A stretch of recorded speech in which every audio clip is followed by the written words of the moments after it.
Good morning. This is the third in the series of water forums being put on by the Grange. I don't know if you know, but we still have about 500 Grangers in the county, and we've, for 100 years, tried to get information out to the public about things that the Granges think are very important for people's livelihoods, and water is one. So I'd like to take this opportunity to welcome you all here and to turn this over to Councilman Rudd Brown, who's going to be our moderator today. Thank you, Larry. First off, I'd like to ask all of you to take your phases out and put them on stun so we don't have any interruption. And I think we're going to have people talk at the podium on this side. And for the sake of the audio, just ask you to make sure your voice is clearly heard. And just a reminder also, no food and drink in the council chambers. Yeah, I've got that one. Okay. We get exceptions, but I'll take this down if you'd like. I guess that's that. So we're going to have 4 speakers today, and I just want to introduce all 4 of them, if I may. Find their bios. We'll start with Ryan Ericson, who's right here. Ryan has worked for more than 10 years on natural resource and stormwater management issues for municipalities and private consulting firms. He has over 6 years' experience as a natural resource specialist and a shoreline planner with the City of Bainbridge Island, with significant experience in developing scientific-based solutions for managing watershed resources, preparing mitigation plans and marine riparian restoration plans, and performing land use analysis and developing policies and regulatory strategies. He's also implemented water quality and flow monitoring programs which monitored surface water quality, stream-based flow and groundwater. Prior to this role, he worked as a marine scientist, marine science consulting firm and toxicology laboratory, where he worked as an environmental analyst on issues from TMDL implementation, offshore water quality sampling, marine biological surveys, NPDES, stormwater permit compliance. He received his Masters of Applied Science in Environmental Policy and Management and Natural Resources from the University of Denver. And I just wanted to thank Ryan because he must have thought I was under 40 because he sent me his bio in 9-point type. It had to fit on one page. Hey? It had to fit on one page. The next we have is Gary Stoyka, City of Whatcom County. Gary is a Natural Resource Program Manager with the Whatcom County Public Works Department. Gary has over 21 years of experience in the natural resources and environmental field. He currently oversees the stormwater, river and flood, water quality, watershed planning, salmon recovery, solid waste, Whatcom Marine Resources Committee, and the noxious weed control programs. You're a busy guy. He's been with Whatcom County for approximately 9 months. Prior to Whatcom County, he worked at the Skagit County Public Works Department for 11 years. Most recently is the manager of the Skagit County's Clean Water Program, where he oversaw salmon recovery, watershed planning, lake management, marine resources committee, the water quality program, the management of closed landfills. He was heavily involved in the implementation, litigation, negotiations surrounding the Skagit River in-stream flow rule, and before coming to Skagit County, he spent nearly 10 years in the environmental consulting industry in the Puget Sound region, managing and conducting hydrological and environmental site investigations and remediation at sites throughout the Northwest. Gary has a bachelor's and master's degree in geology and is a licensed hydrologist in Washington State and a registered professional geologist in Oregon.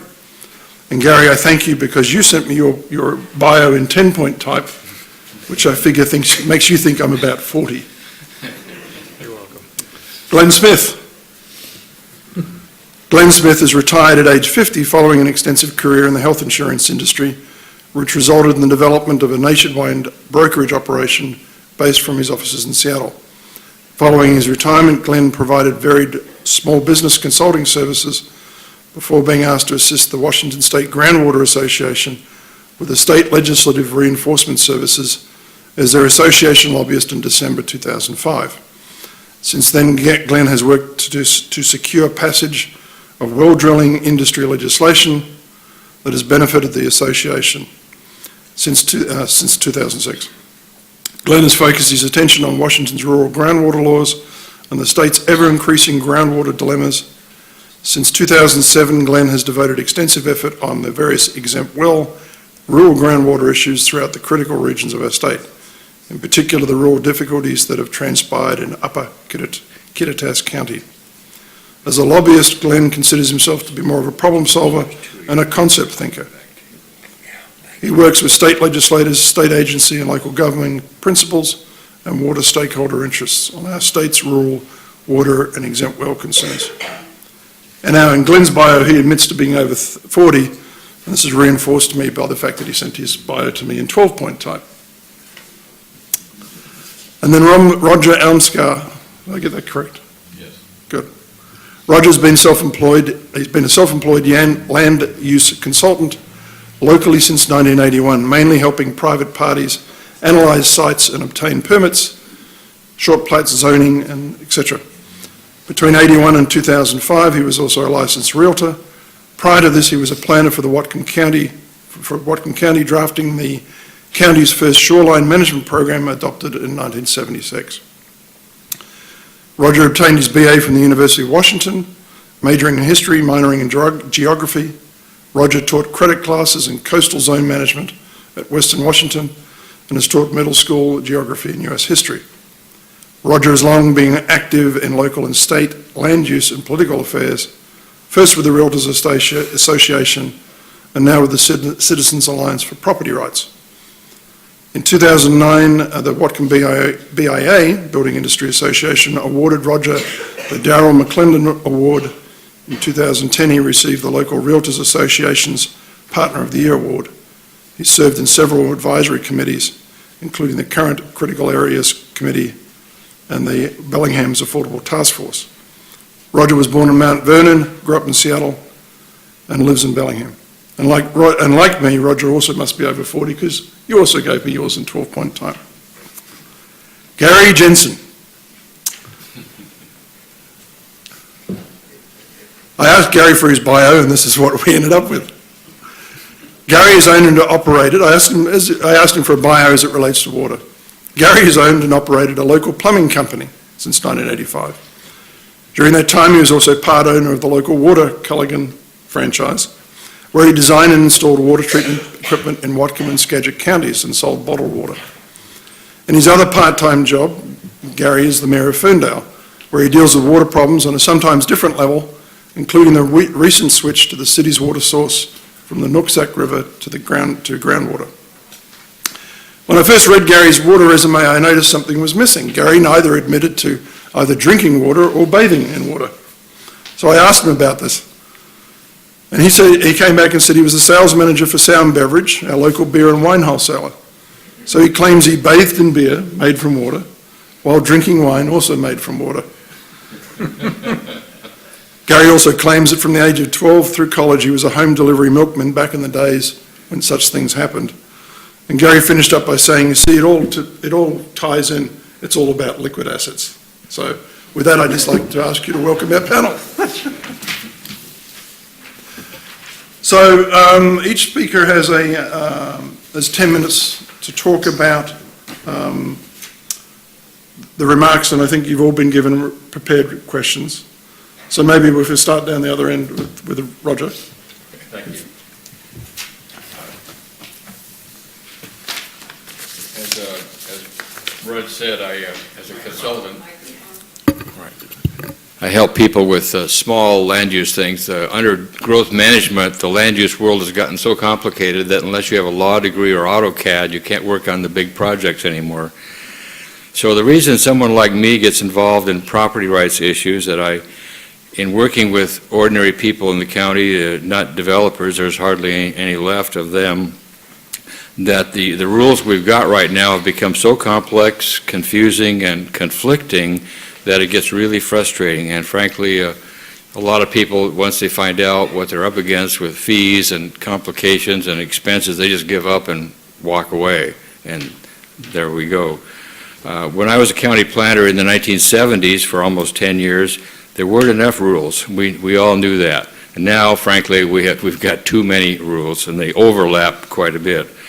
And we're paying a very high price in the county and the whole country for this set of rules that we have gotten into. For just one quick example, between the county ecology department, Fish and Wildlife, and DNR, we have 4 definitions of stream. I just want to give you a little background here about what I can't hear you. Closer to the mic. Oh, okay, thanks. I'm just giving you a little background about what our organization is all about, because we're fairly new on the scene. The Citizens Alliance for Property Rights is one of 14 chapters in Washington. And what do we mean by property rights? It's a big topic. It's not just about zoning and wetland buffers. It's also about printing presses, TV stations, and internet providers.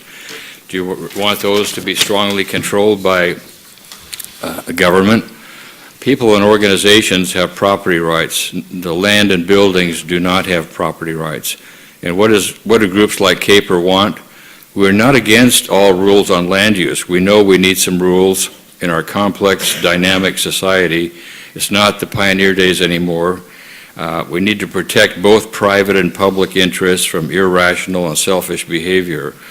We're working for rules on property that are fair, concise, clear, and finally, actually accomplish something. Sad to say, many of today's rules don't pass that 4-part test. Reform is needed. Please read our mission statement for our chapter. There's copies on the table back there in the right-hand corner from here. Question number 1, in my opinion, the present water supply quandary, i.e. it's really the quantity issue we're talking about with that, not quality so much, is not an absolute lack of usable water in the county now or in the future, but the uneven seasonal distribution, mainly surface water, and its availability to users on a seasonal basis, and a very uneven geographic distribution. When you look at these maps in the county, over here is the one about water, public water systems on the map on the right side of the room. And take a look at that when you get a chance. Notice there are several big providers, and there's about 200 very small providers, and there's a lot of places that don't have any service at all.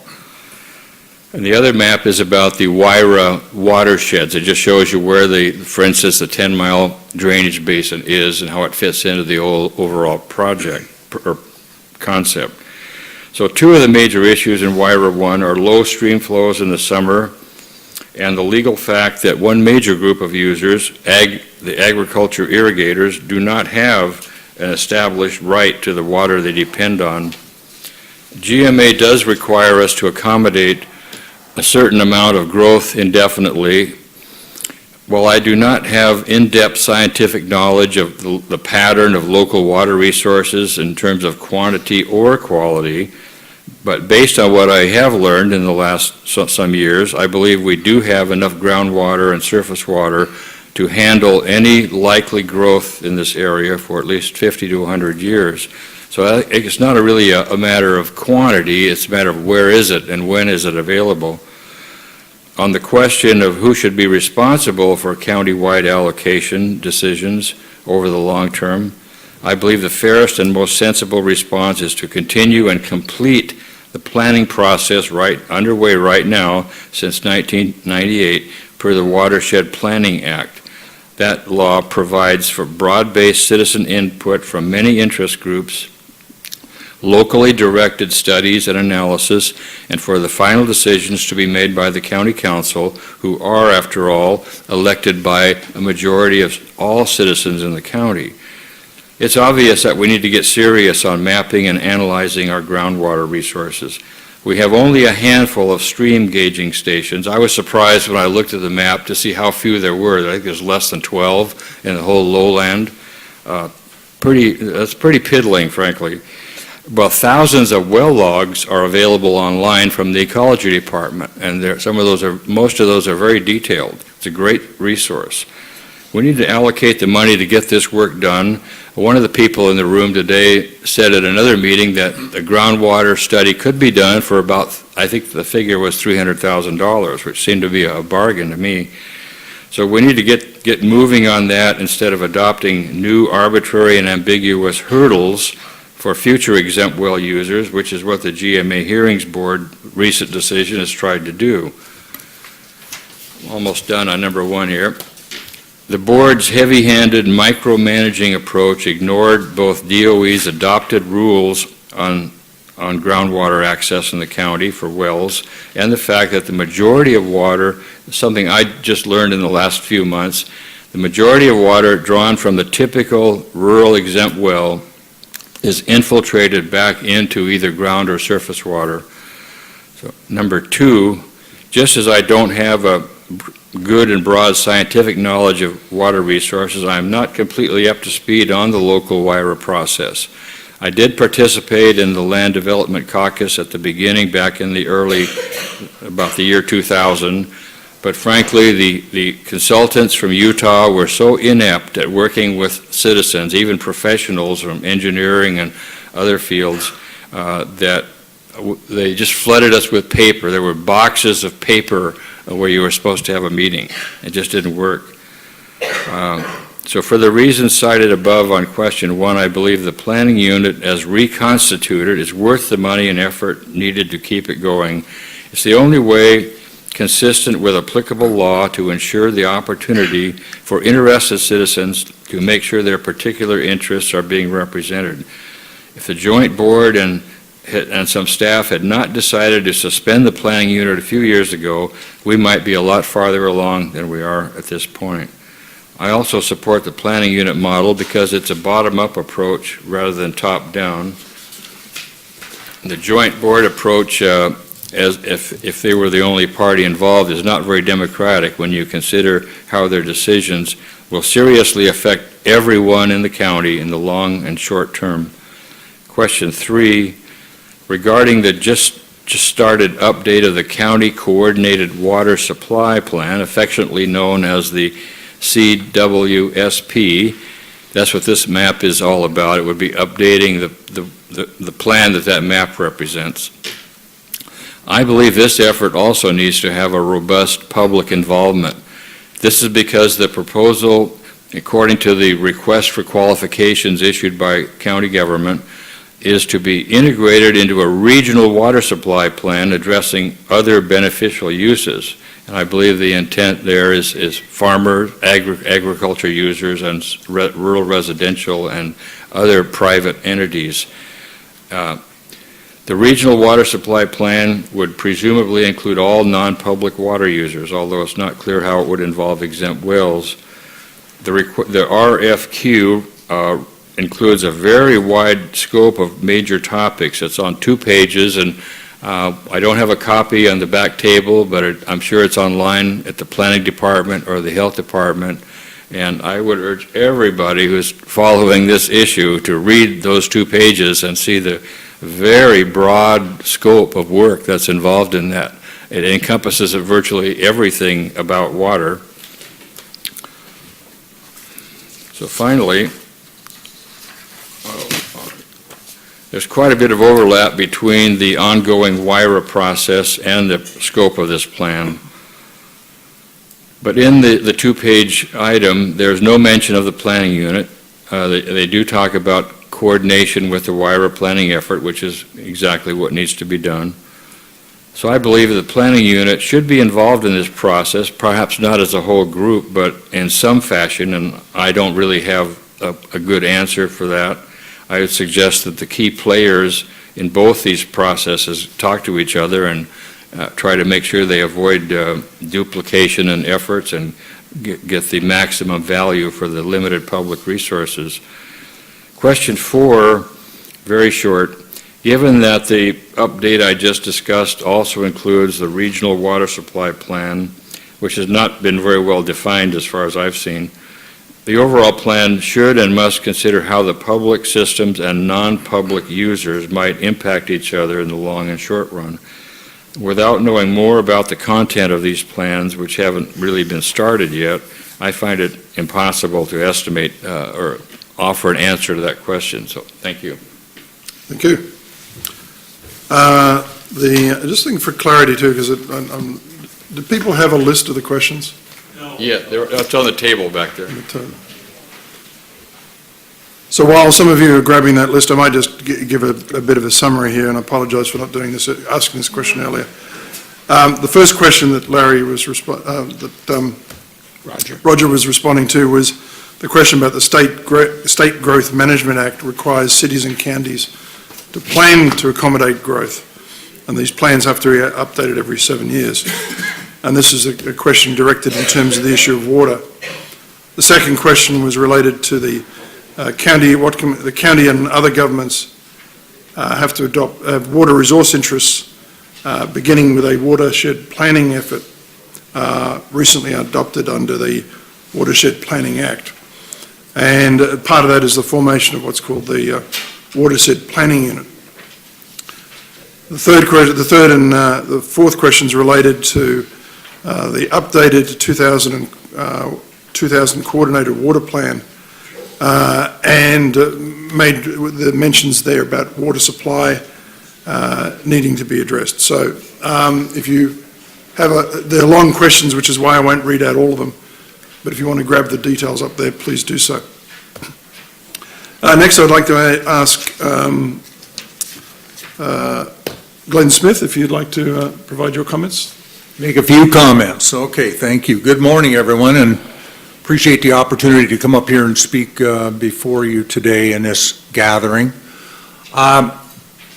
I think the easiest way for me to probably begin is I'm more of a concept guy, more of a generalist, and when it comes to specific Whatcom County issues, it's a situation where I do have some viewpoints I will share with you as we go along, but the bottom line is there is a tremendous amount of confusion that at the present time exists in this particular area. I've got some points that I'll raise as I go along that will address perhaps ways and means that we can navigate through this challenge. So allow me to begin by saying that I called on a resident, and I should say former resident, hydrogeologist Bert Clothier, and many of you may have done business in the past perhaps with Bill Clothier and BC Drilling up here in Whatcom County. It's a family-owned operation, been up here many years. Bert, being a hydrogeologist and a part of Washington State Groundwater Association, who I represent, simply stated here about a day or two ago, he said, Glen, absent some specific legislation, a technical report or a county level plan to review. I'm afraid I don't have much to offer here. The process is not far enough along, and it's pretty clear to me that the group needs to resolve how and whether to move forward into the next phase. Unfortunately, to do so requires actions at the legislative, tribal, or regulatory levels that are outside of their control. And really, that kind of sums, in a very brief fashion, kind of sums up the confusion that we have here today. I was very involved with Kittitas County, and what you're going to see ultimately around this state, I do believe, are going to be more or less clones of what has taken place recently in Kittitas County. Back in 2007 in the fall, there was a small group of people that got together and petitioned the Department of Ecology in Olympia and stated that we really are upset with the county's planning activities and just exploding the rural regions as far as just a gold rush mentality of building and developing and not looking at water issues closely enough. So they petitioned the Department of Ecology. Ecology accepted the petition and moved forward with public hearings. It was a dogfight. I can tell you that the county government in Kittitas at the time, as far as commissioners during the public hearings, and the Department of Ecology with the regional office out of Yakima, fought tooth and nail. It was brutal. And after a couple of years of this activity taking place, arrogance, egos prevailed, county, state fighting back and forth. We had a department head down there with Ecology at the time who decided, you know what, I think I'll just throw a moratorium in the entire upper Kittitas County region. So a moratorium was created in July of 2009, and with that process, it absolutely and economically ruined that Upper County. Now, couple that with the recession that we've just gone through, it was brutal. Former Governor Christine Gregoire went over there to attempt to cool down the residents, and I can tell you she was about run out of town. It was brutal. So there's been a lot of angst and anger and frustration, but the real key to this whole process is county government change. New commissioners came in, future-thinking types. And as a result, I began to work closely with commissioners. I even drove a commissioner home from Olympia one night over to Ellensburg, dropped him off because he stayed late, and we played in a water meeting together in Olympia in the Republican caucus room at the time. Now, as a result of this process, commissioners began to think, we're not going to get anywhere if we don't start bringing in people with true interests that deal with rural groundwater issues, get to the table, make some sense, and as a result, on the 23rd of May, days ago, an agreement was signed, and I can say that the representative with Futurewise alongside of me was a part. Futurewise, the organization, was a part of that agreement. And as a result, it was people getting to the table, finding agreement. That means bringing in all parties that are affected. And as a result, that was a huge win.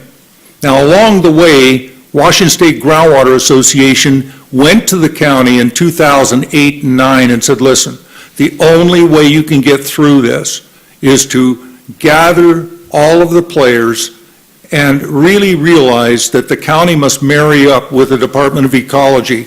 You've got to take on the water use aspect of this scenario. You just can't be dealing with land use planning. You've got to bring the water use, and not is it physically available, but is it legally available. We have a very difficult water law in this state and more than a dozen others in the western states, Western water law, or referred to commonly as prior appropriation doctrine water law. First in time, first in right. And it can get really snarly if you deal with people, I was here first, this is my water, and so on and so forth. Now, the end result is Kittitas County has formed its own countywide water banking system. And what they want to do is they want, for a very, very reasonable price, maybe just a cost plus or non-profit basis as far as water banking and buying up water rights, they want to take and create future water rights throughout that county to provide for future development and economic growth. This is the way it has to be done. They are right now looking at $2.5 million of outlay as far as water rights from private water right holders that are willing to sell water rights back to the county. So this is a wonderful win, and this is a case of where the state and the counties begin to marry up. We're very strong on that. We have a position paper in the back of the room, the nexus between land use planning and water resource management. It will describe that in greater detail.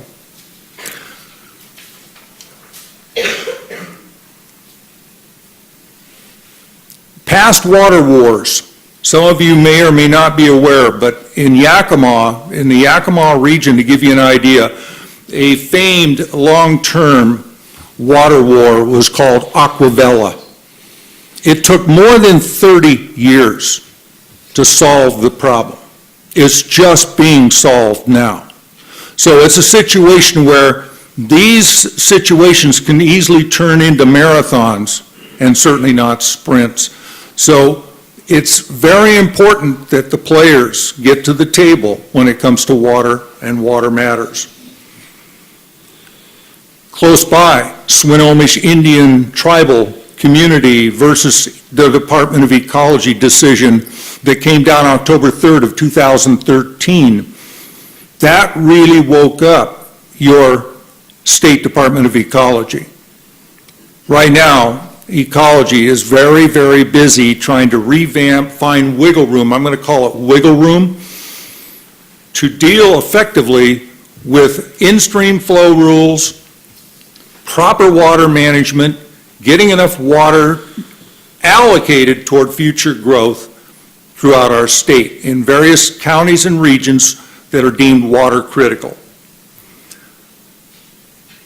So when we get into a situation where ecology was using what they referred to as OCPI as a provision, and just think of the highest and best use of water. So what they were doing is we're going in and setting in-stream flow rules too high.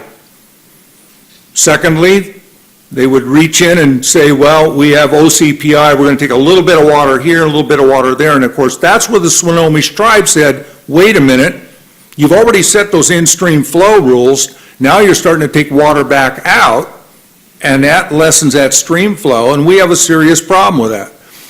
So that decision of October 3rd of last year was a state Supreme Court decision that said, ecology, you're wrong. You can't do what you just did up there in Skagit County.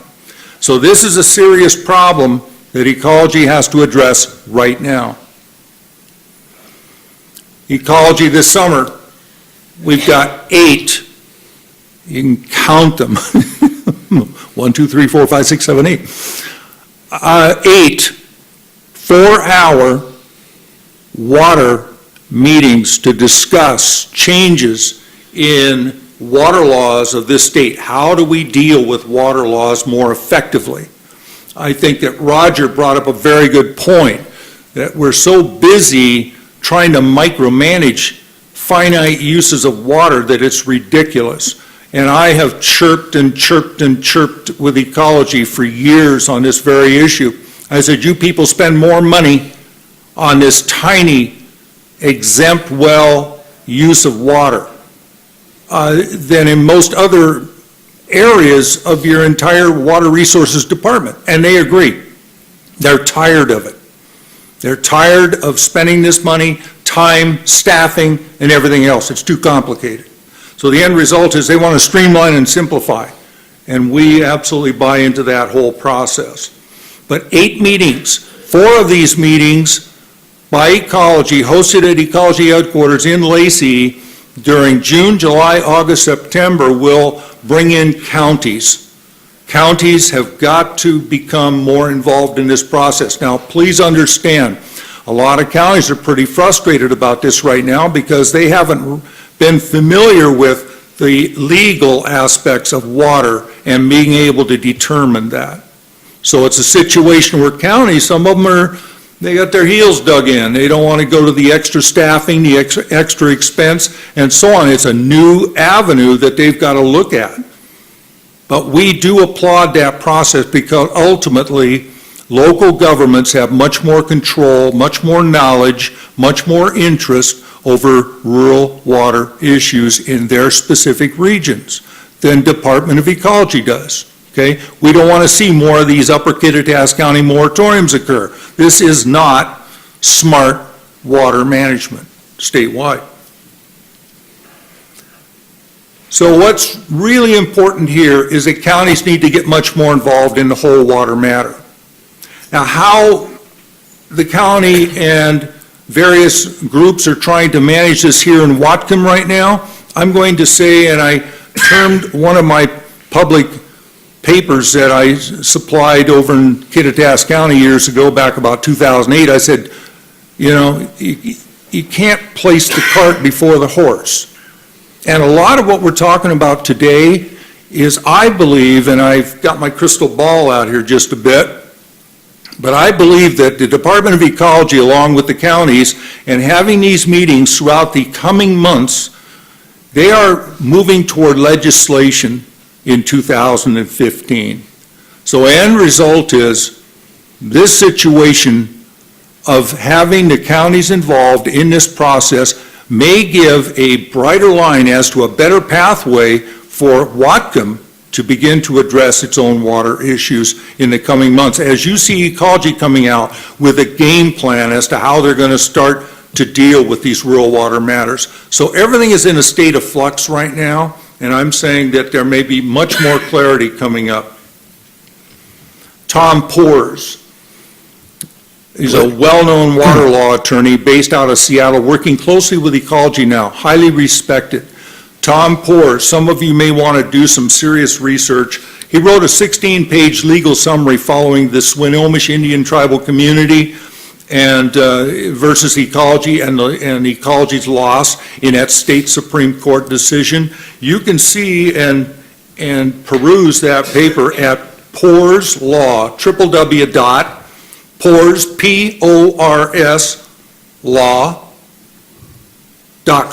PoorsLaw.com. Glen, 16-page legal summary. Sorry, Glenn, if I could ask you to say further remarks so we can let some of the other speakers Yep, go. I'm just about wrapped up.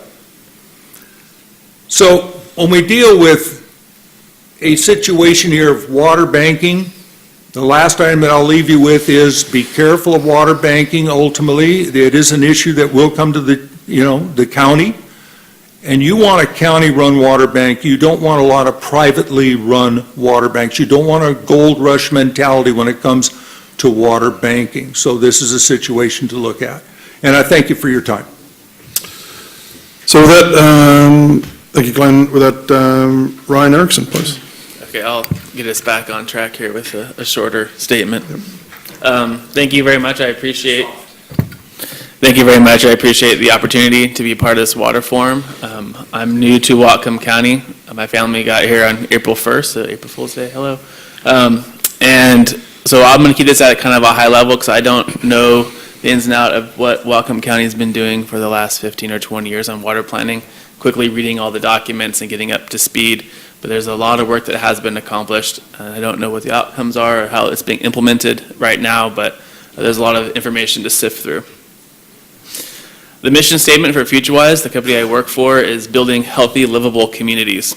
To do that, we utilize the model of the Growth Management Act, which is one of the alphabet soups that Roger had talked about. There are a lot of acronyms, that's called the GMA for short, that counties and cities need to follow in order to do proper planning for economic growth and development. I won't go into all of them, but it's quite lengthy.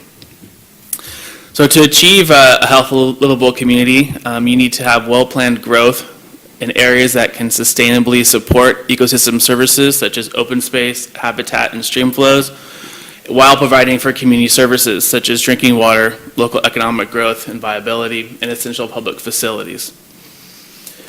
There are 14 goals of the GMA. I'm going to list them real briefly here. I firmly believe in all 14 of them.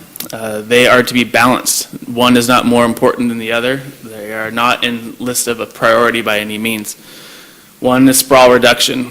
2 is concentrated your urban growth into areas that have urban services. 3, affordable housing.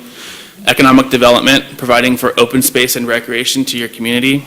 Regional transportation planning, which isn't as sort of viewed as wow, I would like to work on that subcommittee. Environmental protection is another one. Property rights is a goal. It's in the GMA. Protecting natural resource industries. That is usually done through assigning agricultural designations or forestry areas. Protecting our historical lands and our buildings. Permitting process, streamlined permitting is also in the GMA. Planning for public facilities and services, early and continued public participation. I'm glad to see the public is attending these water forums to gain information. This also ties into some of the questions that we've been asked to answer, and that is the public should be involved at every step of every plan, be it for water, be it for land use, be it for economic development, and all facets of the community should have a voice. And the last that's just been recently added is shoreline management.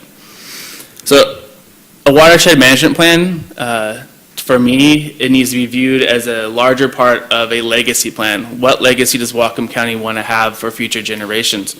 What does that look like?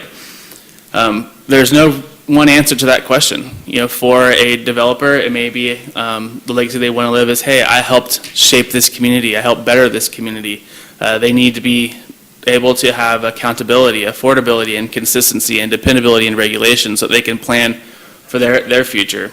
A dairy farmer maybe wants to maintain a sustainable dairy business, which he hopes to pass on to his next generation. He may need to have small incremental growth. He needs access to, in order to access economy of scale, to improve his efficiencies through new procedures and practices. For a working family in Bellingham, it may be the dream of owning a home so that their grandkids can come and visit, and that's their legacy they want to live.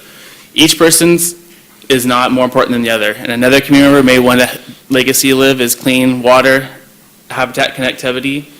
All of those need to be balanced together into one plan, and they're not mutually exclusive.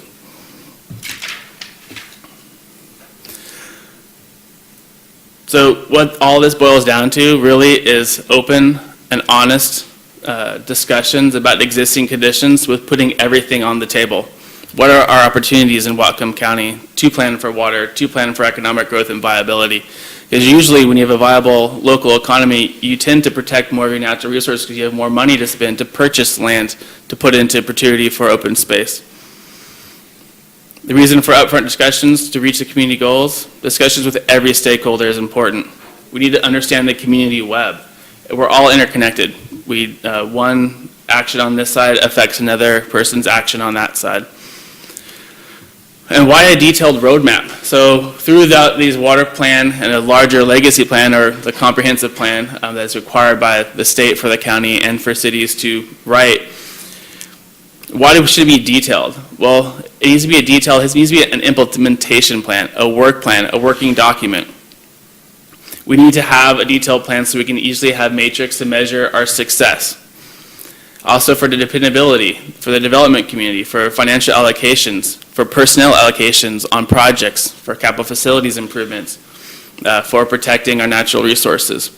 Another one is self-determination. And this kind of gets to the question one, which is what would you do if the growth manager outstrips water supply, if the Office of Financial Management says you need to allocate this much growth into your county. Well, if you have a detailed plan, one that's also based on water as well as land use capacity, you can tell OFM, hey, we can't accept that amount of growth in our area due to these reasons. So if you have detailed analysis with data to support such a statement, the county can, during the preliminary numbers that usually come from OFM before they are published, say, hey, you know what, here's our detailed plan, here's our water plan, we don't have enough water for this much growth. Or, and not to wait when you're hitting a wall, but to do it incrementally, starting the next time OFM comes and says, here are your preliminary numbers. We can go, hey, you know what, we're in the planning process, we don't think we have enough water to accommodate that much growth. We are allowed to do that.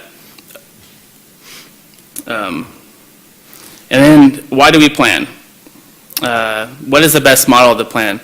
Again, there's no one size fits all, it depends on the community. For instance, in Palo Alto, California, there's a company called IDEO. IDEO does a lot of product development for Apple. When they come into a room, all titles are stripped. There's not one person who is more in charge than another person. The person who facilitates that meeting is actually a well-trained project manager, kind of really low on the totem pole, but he's really good at working with groups. When they sit down and talk, everybody's idea is put on a sticky note and put up onto a board. Not one gets more weight than the other. Each person votes on each of the ideas. They assimilate the ones with the most votes. They break out into groups. It's not the same group each time. The groups pick which ones they think were the best ideas that had the highest votes. And then they build a prototype. They bring back the prototype. 3 groups, 3 prototypes. And then they all critique the prototypes. And they build one prototype out of those 3. Everybody's idea is incorporated. Everybody's at the table. And it all gets an even look at, and then they make a final decision. And the point is you make a final decision. Then you implement it. You implement it with money, with personnel, and that way you can have your legacy plan that actually works. The key is open dialogue. Like I said, everybody has to be sitting at the table. Everyone needs to be involved. If the WIRA model is currently working and everybody's voice is being heard equally, then great, we'll use the water model. If the joint plan is the joint unit is working, then use that one. If they're not working, then another option would be to have another committee, but basically open dialogue, honest communications, and everything's on the table, and willingness to adapt and to change. But basically, the idea is get people the water they need for a viable local economy, ag, natural resources, commercial, industrial, drinking water, and ecosystem services to protect our habitats. Thank you very much. And then Gary Stoyka. Thank you, Fred. Good morning. Thanks for coming out. It's kind of interesting as it being a county staffer sitting up here versus down there. I was just getting used to that. But I'll just go right into the questions here. As far as question one, the question is basically what should we do if water needs how do we get water needs to excuse me, what is the first question? Required to accommodate growth. So what if we don't have enough water to meet the growth? Well, watershed planning is all built around planning for growth, and part of that is to plan for what we need in the future. So that's what we're trying to do right now. The goal is that we want to address all growth into our water projections and put that into our water supply plans. Ultimately, we have a finite supply of water. So we can't rely on just using more and more water indefinitely. I agree with what Roger said earlier, that we probably have enough water total for the foreseeable future out there. It's a timing issue. So one of the ways that we could deal with supply issues would be try to retime some of that, possibly using storage. Another way would be efficiency measures. And really, as a society, we're just kind of getting started on that. There are lots of agricultural irrigation efficiency measures out there that could be employed. There are also efficiency measures on the municipal scale, too. I know that the city of Seattle, over the last couple of decades, has actually, through efficiency, has been able to actually meet the needs of a burgeoning community without really increasing their water use. So they've done that through efficiency. And another way to meet our future needs is going to be through changes in use. A prime example of that would be when the GP mill shut down here in Bellingham. That was a big water user that's no longer using that water, so that water becomes available for other uses, such as future growth or agriculture or whatever may be needed. So ultimately, who needs to make the decision? Who should be making the decision? Well, citizens need to work closely with their elected officials. It's really got to be a collaborative effort. The elected officials were elected to solve these types of problems, and they need to work closely with the citizens to make sure they're answering those needs. And the end result of that doesn't happen, as we're possibly seeing here, is a judge make that decision for the community. In regards to question two, the watershed planning unit and is it is it a useful process, and should we continue it? I just wanted to give a real quick brief summary of it. In 1998, as stated before, the Watershed Planning Act was adopted, and that was a cooperative water resource planning process. And so they developed what's called a planning unit, which is made up of self-appointed caucuses, and I don't mean that in a pejorative sense. I mean that they are not appointed by somebody. They decide for themselves who are going to be their representatives for these different water resources caucuses. I think Roger mentioned that he used to participate as a land development caucus. There's also a private well owners caucus, water district. So there's all these different water interests that are at the table on the planning unit, and also the necessary government agencies like the city, the county, the PUD. So that's what the planning unit is.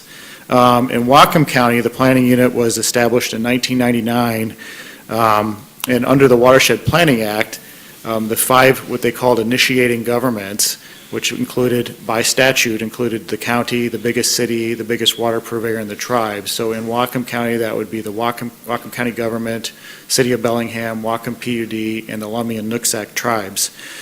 They started the planning process and established the planning unit back in 1999.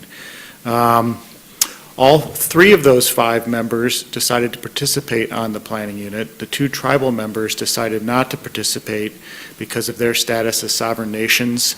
They saw their role as more of a government-to-government role and not as an advisory type role. The planning unit met regularly from about 2000 to 2009. And their main accomplishments during this time were really doing a lot of technical studies. The two main things that they did is in 2005, they adopted the Watershed Management Plan, and in 2007, they adopted the Detailed Implementation Plan. Watershed Management Plan says, here's how we want to manage our water. The 2007 Detailed Implementation Plan says, here's how we're going to implement that plan. The Planning unit was on hiatus for about 4 years and reconvened just this past year, although a few caucuses, such as environmental, did not choose to reconvene when the planning unit reconvened. What's the role of the planning unit? Well, the planning unit has a couple of statutory roles in the Watershed Management Act. And the main one is to approve a watershed management plan, which they did in 2005. And the second primary goal is to recommend in-stream flows to the Department of Ecology. They so far have not done that, and not because they just haven't gotten to it. There's various reasons locally why they didn't get to it. That's the two statutory roles that the planning unit has. In the watershed management plan, it calls for the planning unit to have an ongoing role beyond the plan. And that role is basically to review progress on the watershed management plan implementation and to recommend modifications. Although if you read the plan, and I encourage you, if you're really interested in this stuff, to read it, the role is kind of vague. It doesn't say how that's going to be done. And some of the things that are mentioned in the plan didn't play out according to how the plan envisioned. So the role is pretty vague. Historically, the planning unit has also been advisory to the county council. That is something that they've kind of always done, provided reports to the county council. And the county council actually formalized that relationship in a 2013 resolution that just plainly stated that they would also act in an advisory role. Currently, the planning unit serves as a venue for citizens through the caucus structure to provide guidance to the county council or other governments on water issues.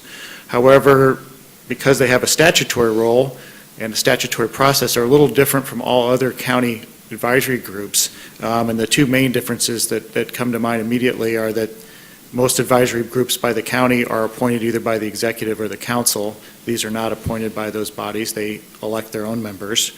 And they also have non-expiring terms. Typically, a county advisory committee you'd have a 4-year term or a certain term, then you'd have to reapply. The other big organization that you hear about in watershed planning is what's called the Joint Board. The Joint Board is those 5 initiating governments that I mentioned, the 2 tribes, city, county, and PUD. And that board, the participants on that board are actually elected officials, not citizens groups, or their designees. And so for the case of Whatcom County, the executive sits on it. For the case of Bellingham, the mayor sits on it.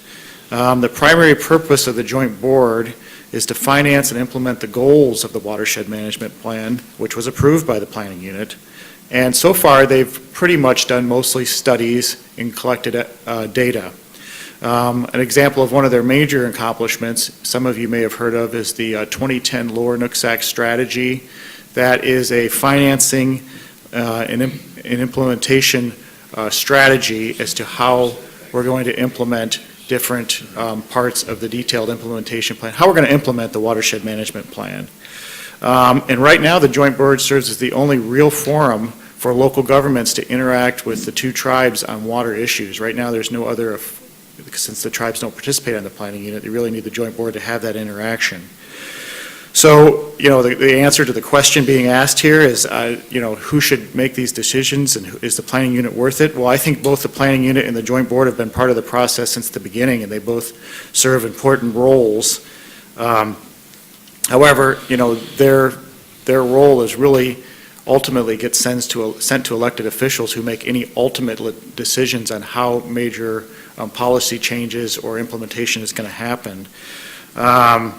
So to resolve the water needs, we need both participation by elected officials and citizenry. And so saying that, citizen involvement is crucial. If you're not, right now the planning unit is the only way to do that. So if you don't have the planning unit for that citizen involvement, then you need to have some other entity, an advisory committee or something. And that seems like a decision that's probably most likely going to have to be answered by the county council as to how they would like to have that happen. Question 3 is about the coordinated water system plan. Which entities, and it lists a bunch of entities, should be involved in review and approval of the update of the coordinated water system plan and why. I'd like to just give a real brief background. All large water systems in the county have to do water system plans. The water system plans are the nuts and bolts of how a water system operates. It looks at where they plan to serve, where they currently serve, where are their supplies, what are their design specifications, all of that. A coordinated water system plan takes all of those individual water system plans and says, how do we coordinate in general? And it's something that's required under the Public Water System Coordination Act of 1977. Basically, the overall goal is you don't want to have the City of Bellingham have a plan for how they're going to serve that's completely independent of the City of Ferndale. Maybe they're going to look at that, maybe they would be looking at both serving the same areas, and you would have overlap there, and people are wasting effort building up infrastructure to serve that overlapping territory. And also under the Coordinated Water System Plan is it helps coordinate water system demand forecasting in conjunction with the Growth Management Act. So that's the other thing that it does. The Coordinated Water System Plan deals with things such as water demand forecasting, water system service areas, which I just alluded to, minimum design standards, and regional water resources issues. In Whatcom County, that process started back in 1990 when the County Council declared essentially all of the non-federal lands in Whatcom County to be part of a critical water supply service area. That is basically your planning area. So anything outside of the national forest and outside for the most part, the Indian reservations, that's your planning area. They did that in 1991. There was a first plan that was developed in 1993, and in that plan, actually the Whatcom PUD took the lead on that plan and coordinating that. That plan was updated by the county in 2000, which is the current plan we have. Within the plan itself, it says that the plan should be updated every 5 years, which is a good time frame. However, shortly after the plan was updated in 2000, the state took away the funding for plan updates. So without any money, nobody was really in a big hurry to pony up the money to do the plans as recommended on the 5-year basis.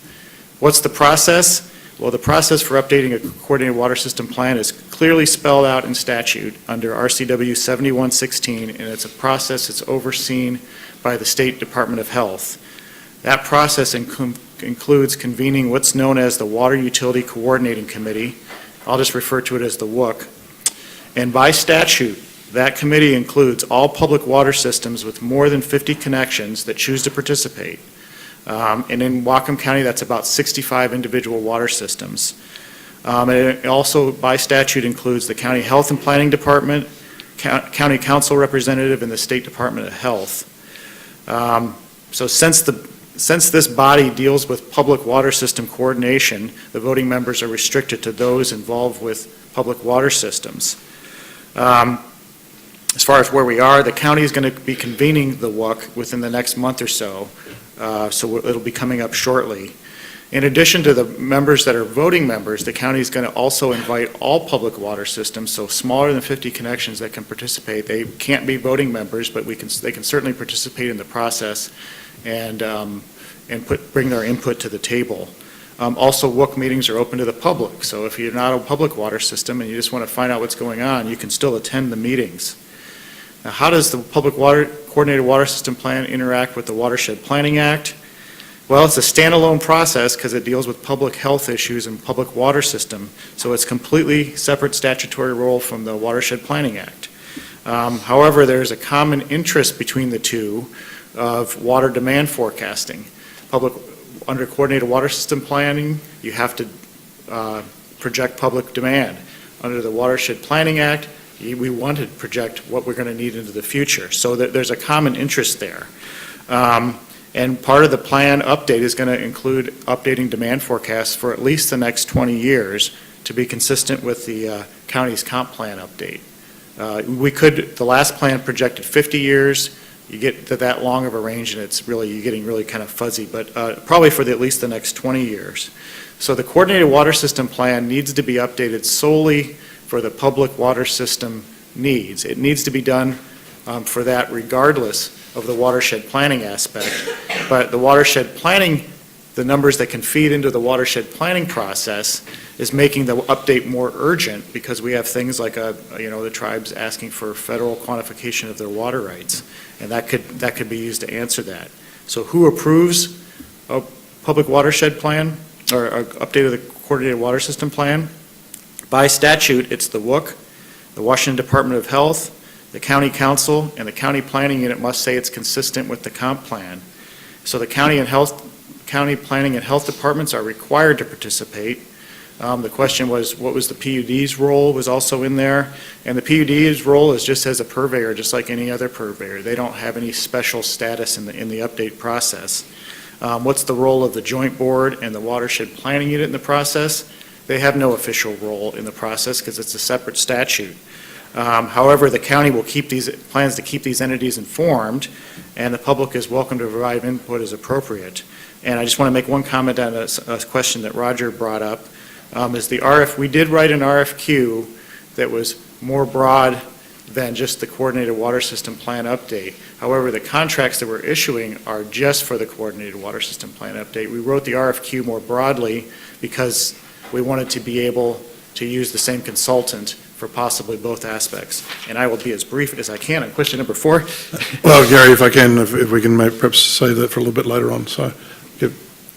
Okay, if that's what we need to do. And Gary? It's my turn. You notice he sat quite a ways away because he thinks I don't bathe. I don't bathe. I haven't bathed since I was 12. I take showers. More efficient. Okay, number 1, the State Growth Management Act requires cities and counties to plan for and accommodate growth. Our city, Ferndale, is one of the fastest growing small cities in our state. The great influx has been young families interested in small homes. We have a mini baby boom going on in Ferndale. Those homes are on what we would call smaller lot sizes than you think are traditional. Those homes use less water and consume less energy than before. Thankful to their plumber who's putting in on those great low flow requirements. Little plug there. The growth has come with intensive planning by our city, and I'm just so proud of our city staff. Our comprehensive plan has been constantly updated. We have no problem with the state in terms of Growth Management Act and our comprehensive plan being updated. Dig, dig, dig. We have an You're going to punish me before the end of the day. We have an annexation blueprint that shows dates and times of where our city will annex if needed. Developers know the future and can look at it. We are the only city in Whatcom County that has updated our traffic impact fee and adjusted it to today's costs. And the bigger portion of those today's costs relate to stormwater management. That's the increase in cost. I'll steal a line from the Whatcom County Public Works Department. Is we no longer build roads, we build utility corridors. And the management of stormwater that relates to the water situation we're talking here relates to that. Cities are going to have to realize that the cost of roads have increased. You've got to increase that traffic impact fee and even have traffic impact fees where needed. In relation to our future water needs, we have switched from a water source that used to be from the Nooksack River to our water well systems, and those are long-standing, older water well rights that were either a use it or lose it situations. So in our talks with the local tribe, the Lummi Nation, and our city council, we decided to go back to our well system. That has not been without some peril. We have a very expensive water treatment system that will be operational by September, but yes, I still do drink and take showers in the water. We have one more well that we have rights for, and then we just recently merged a small water association, so we'll have a fourth well into our system. And he mentioned in terms of all those water associations, the direct reason for that water association merging with the city is it is a giant pressure point for water associations to adhere to all the regulations. It's amazing, and they basically, their main reason for merging with us is we give up. City, we need your help. Management of a water system is so complex. That was the main reason. So let's talk about the planning unit, question number 2. My interpretation, it's pretty clear, is the planning unit is required by state law. It's required. So it should be obvious to all that our local neighbor, the Lummi Nation, has pending litigation above state law that will most likely result in a set point for water allocation in Whatcom County. We've touched on that, but not very few people have mentioned it's not really a great situation that our Indian tribes are not here. They're not attending the meetings. They stopped attending the meetings. We've got to get beyond that focus. They're a major part of it. If you don't believe that the 53% allocation to Indian tribes is going to happen, I don't think you're reading the tea leaves correctly. Now, is 53% good or bad? Is 47% left for the rest of us good or bad? That's to be determined, but we better recognize that they are an important part of the conversation, and it's a different conversation you have to have. It's frustrating to them if people don't recognize the Lummi Nation. The County of Whatcom has just started to update the Coordinated Water System Plan, and the county should be in this position. I kind of look at it differently as the county is the only one that doesn't sell water to anyone. They don't have a vested interest. They can think of it differently. They're not in the water selling business, so I think they're the one to handle that, and it clearly shows that that's what the law goes. Number 4, we have to get beyond the theory there's plenty of water for now into the future. I don't really ever want to see, I remember the last election we had politicians said, oh, there's plenty enough water, you don't have to worry about it. It rains around here all the time. Where in the country would you see someone get up on a Saturday morning and go, oh, it's raining out, but I'm just going to put on my flip-flops and come to a meeting? Hi, Chris. But we do that because we like rain. If rain's a good thing, we can walk around in flip-flops in the rain and it's an okay deal, and thank God he's not wearing socks with them. But we've got to get beyond that where we think it's not a problem. There's some of us that still believe that well, there's no problem, there's plenty of water, it's no big deal. I think some people need to change that thought process. We can all fight each other, we better learn to live together and share. My wife's a kindergarten teacher and she teaches sharing in the first week, and sometimes even this last week she's still learning to share, but sharing, the basic basis of sharing is that we don't always get what we want. We always have to come together. So water can and most likely control future growth. We're seeing it in Skagit County right now. Right now in Skagit, water is basically controlling some of the growth pattern. So if you don't think it's happening, boy, it doesn't take much. Drive down Skagit County. Our local food sources are so important, and they're so important to protect. So I have never heard anyone from any of the tribes in my conversation where they don't recognize that need. That's a great future. We have a great ag program. I think we can get around that. They don't have established rights, but we're going to have to move on that. Now, here's the thing that I think differently is I don't see this as a doom and gloom. It's embedded in our American DNA that we're great problem solvers. That's what we do best. We're great at that, and so anyone that thinks that we can't solve this problem, I disagree with you. We've been having this conversation. We've had meetings after meetings after meetings, and as a politician, I hate meetings where you sit there and kind of, like some of you now. Okay, but we've got to get together. We've got to get everybody in the same room. You look at. I laughed with my grandmother. I looked and I said, God, your toilet flushes with 7 gallons, Grandma. My new toilet flushes with 1.2 gallons. Yeah, well, you young kids are all stupid. But I mean, we've got the solution out there. Here's an interesting one is maybe we need to get hit in the head with it.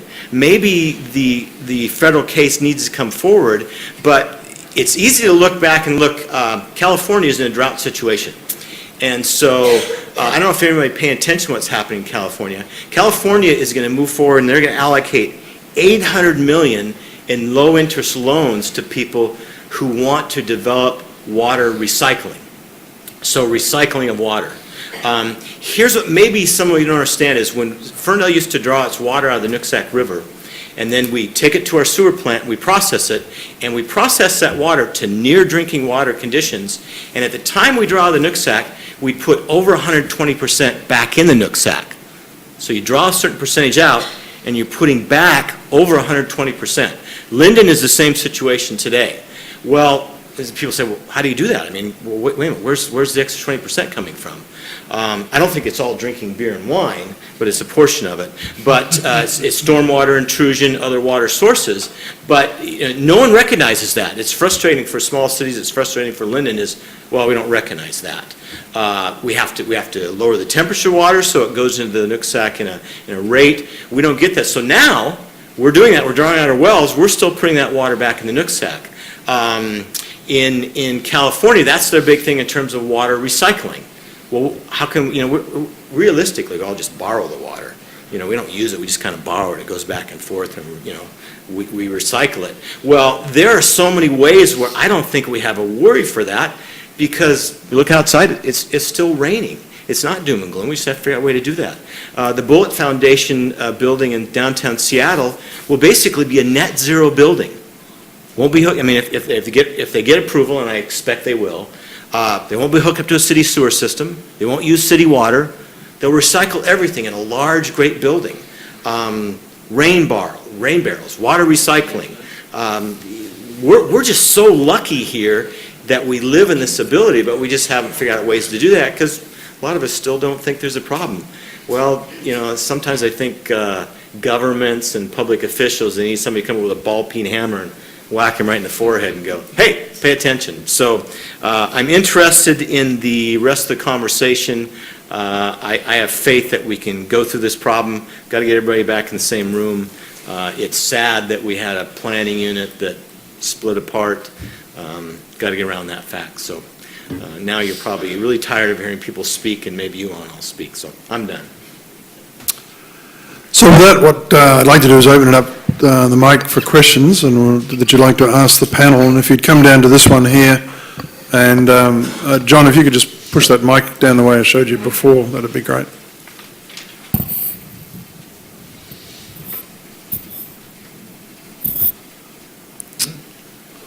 Don't all rush at once. We're done.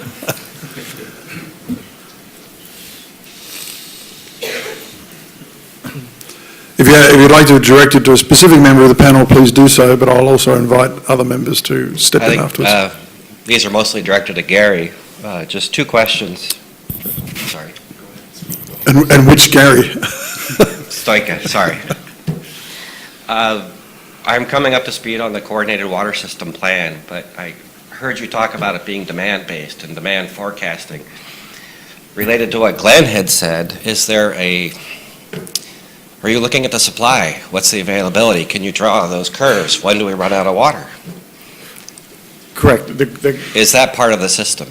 Or is that The part of this coordinated plan? water system plan update and water system plans look at both supply and demand. That's correct. Yep.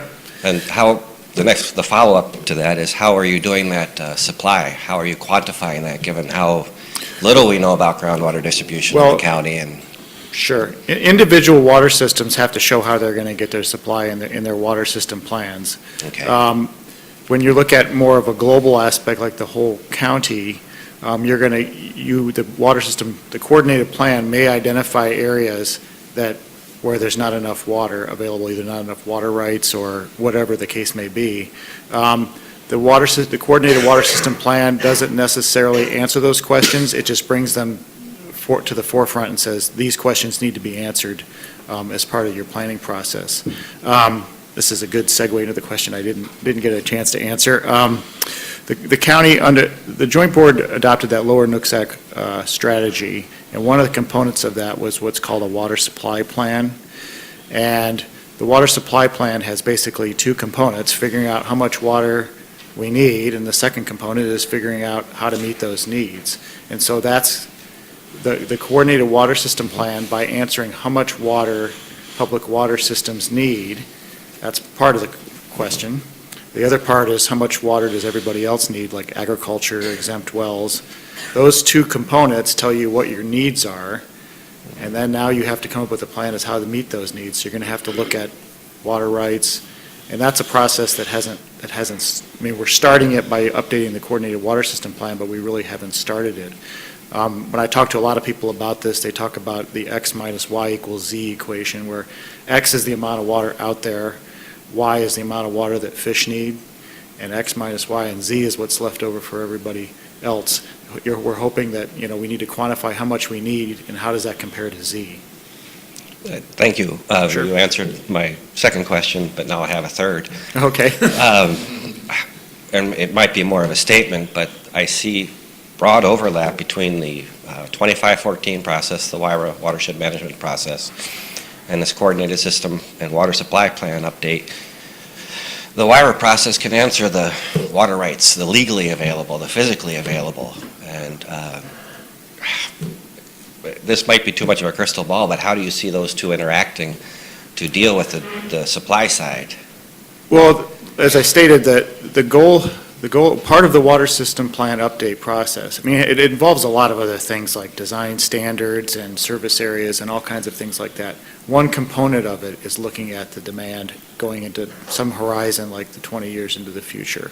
That needs to be done for the water system, according to water system plan update.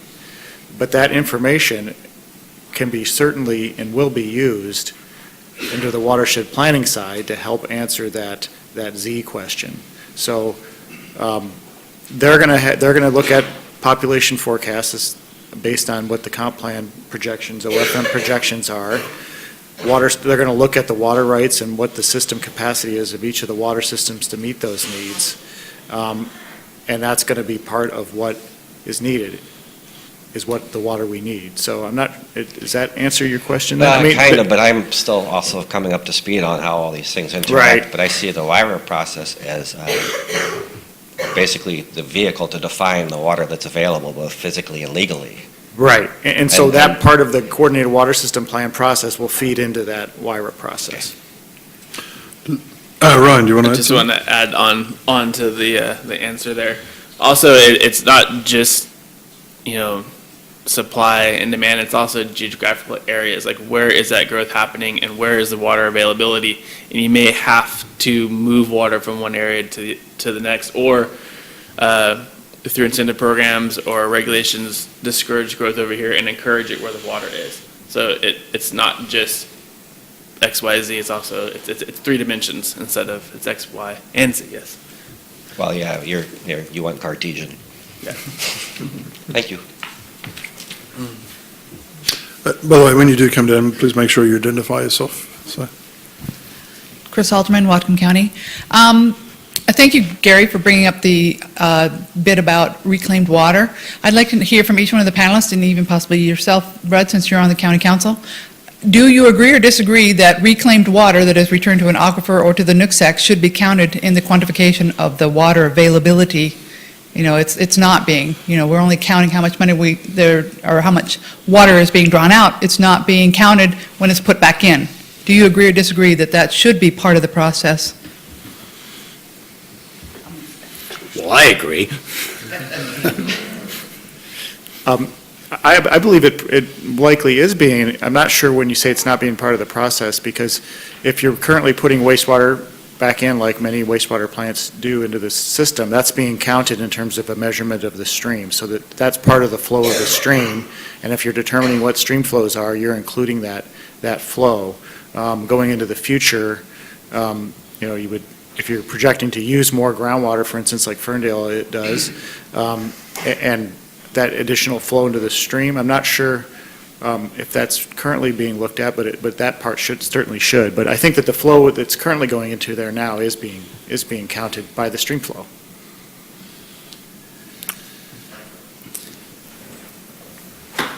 further comment on that?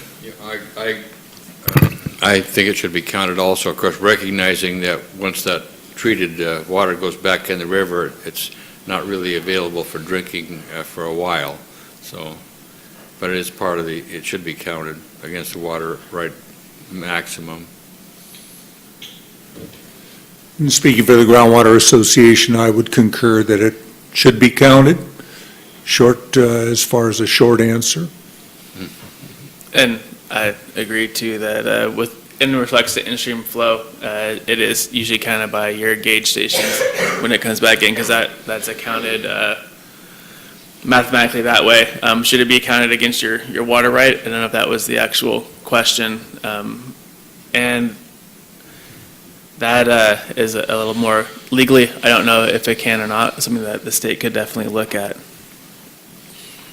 I don't know, maybe some of you don't know, it should be recognized, City of Blaine, in their sewer plant, they ship or pipe their reclaimed water, and that's, the Semiahmoo golf courses are now watered with reclaimed water. So if you ever look, if you see pink pipe, I don't know how you sign up pink, but pink pipe is reclaimed water for reuse, and you're seeing it lots in California. So exciting new pink pipe. And conservation measures is always good, no matter what, if you do or don't have a water shortage, but repurposing and reusing is highly important. And to answer on my behalf, if you take, I mean, I think all the math should first and foremost start with what is physically there, and if you take 10 gallons out and put 8 gallons back, then you should be, then your water consumption should be 2 gallons, with the assumption that what you're putting back is suitable for the downstream use, whether it's the right temperature, whether it's got the right, it's got an acceptable level of contamination or no contamination. So.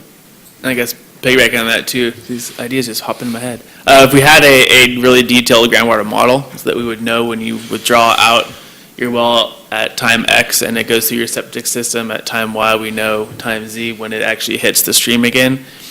Sometimes if you pull out water out of your well and it'll go into a different aquifer than where you pulled it out of, and that could hit the stream at a different time. You could hit it sooner or later than it actually would, and that could also affect stream flows. Next question?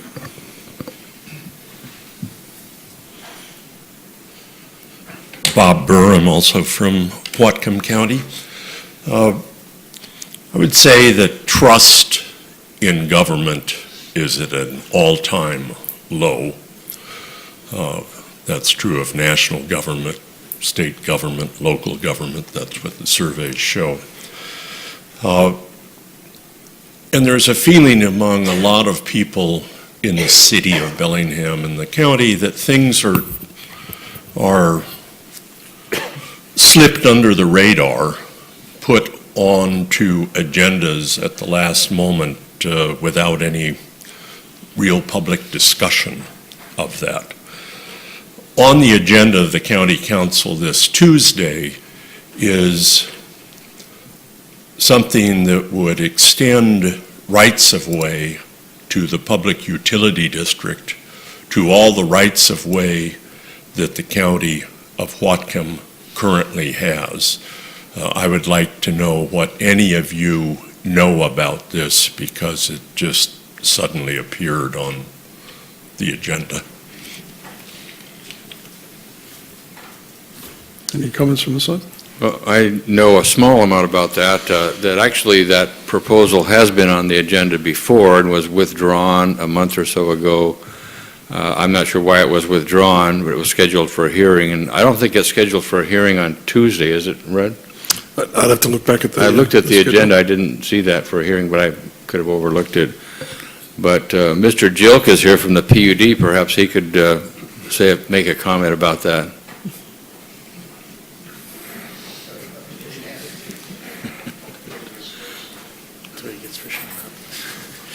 And I believe it is just an introductory item.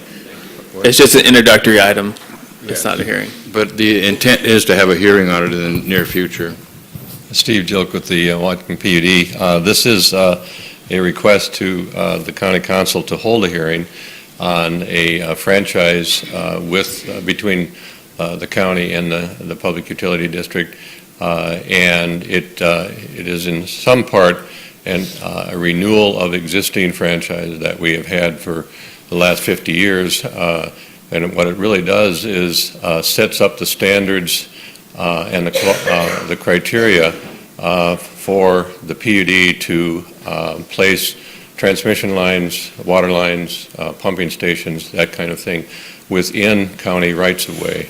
The question about whether it expands that authority to the entire county from what we have now, that is in fact true.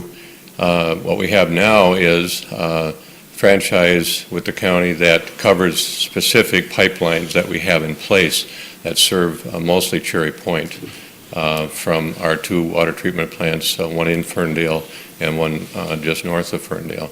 And we have existing 3 franchises to cover those existing transmission lines, and 2 of those are expiring, and in our work with Whatcom County Legal Counsel and Public Works staff, we felt that it would be best to, in the renewal process, expand that franchise agreement to cover the entire county. We currently have the authority to operate and provide water services throughout Whatcom County. And we have in the last, 5 or 6 years, been requested by water associations, mostly the east side of the county, to work with them to look at ways to consolidate and provide services to them, and mainly around building infrastructure to support that consolidation.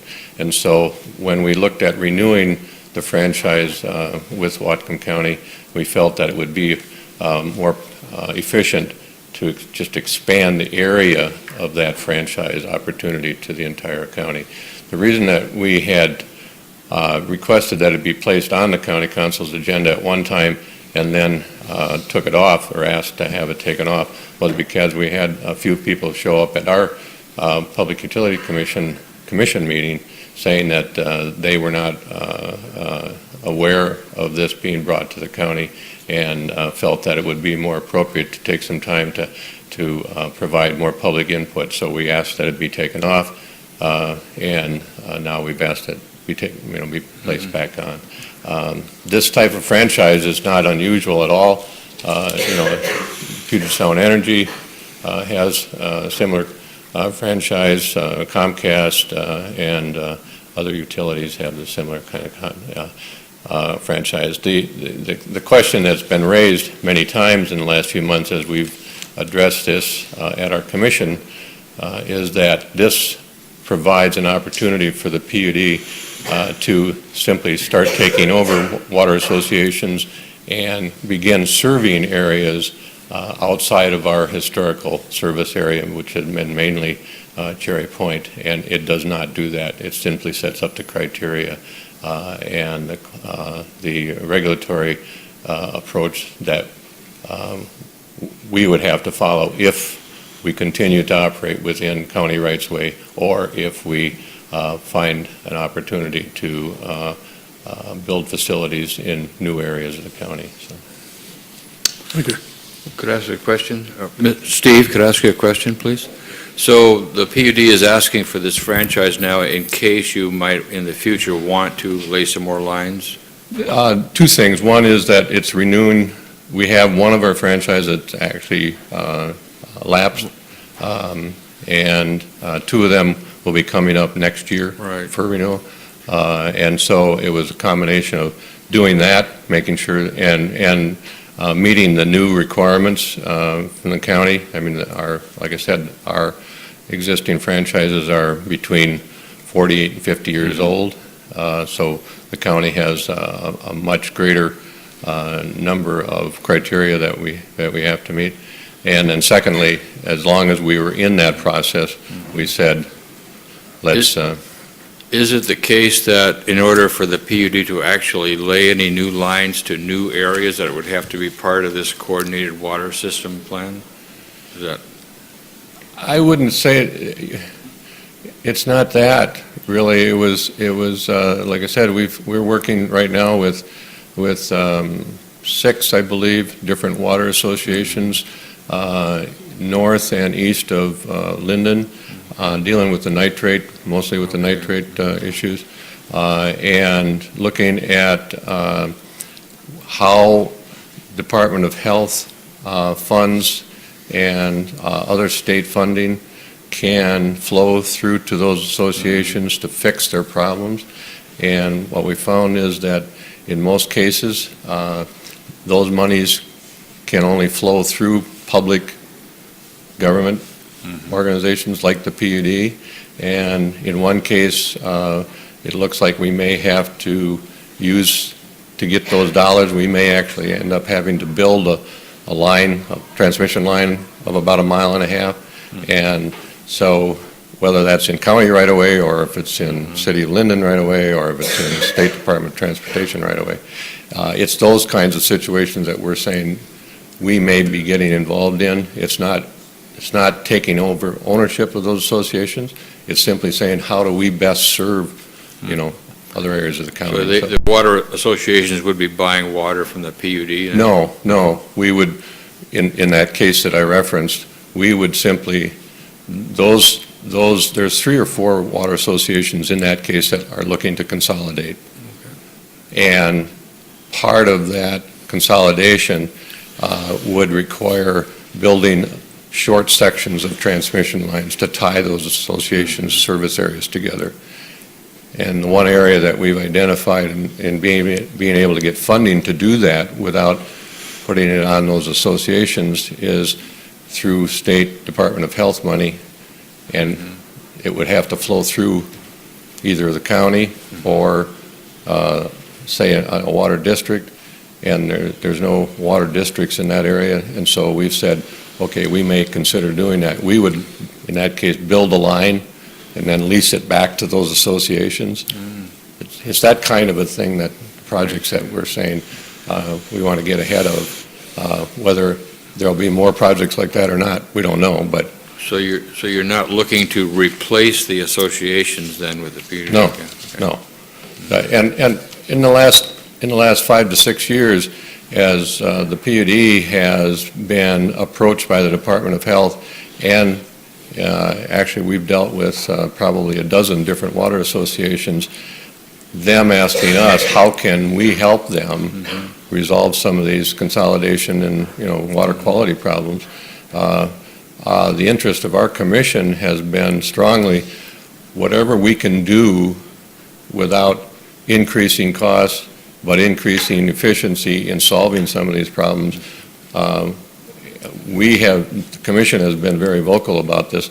We have no interest in owning, buying, taking over water associations.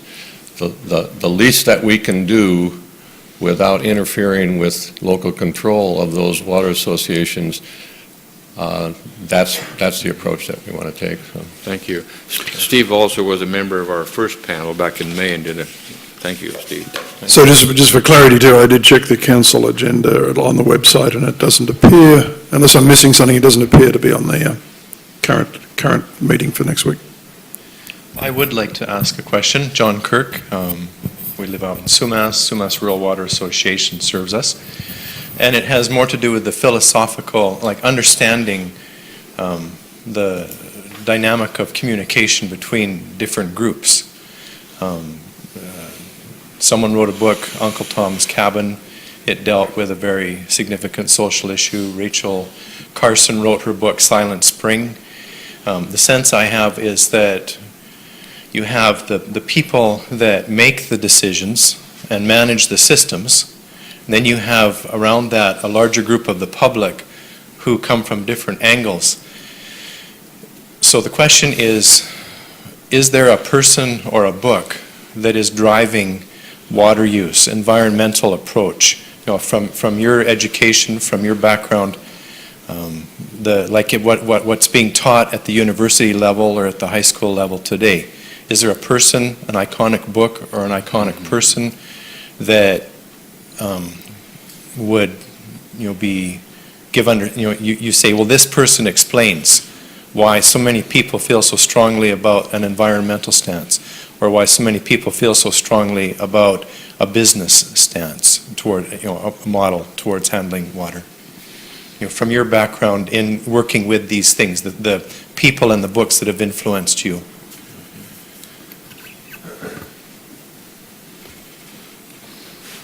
Well, I'll respond by saying that, as I indicated during my portion of the discussion here this morning, I'm more of a concept thinker, and I came out of an insurance background. So 8 years ago, when it came to water issues, I was an idiot, and as I tell legislators commonly, I couldn't spell water.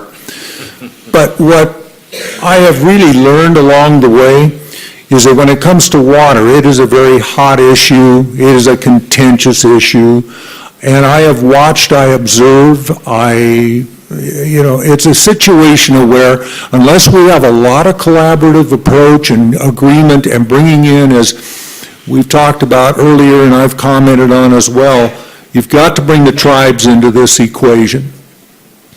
You've got to bring in this small property owner into this equation. And one person on panel made a great comment this morning that, no one is superior to anyone else in this mix. And I think it was Ryan that made this comment.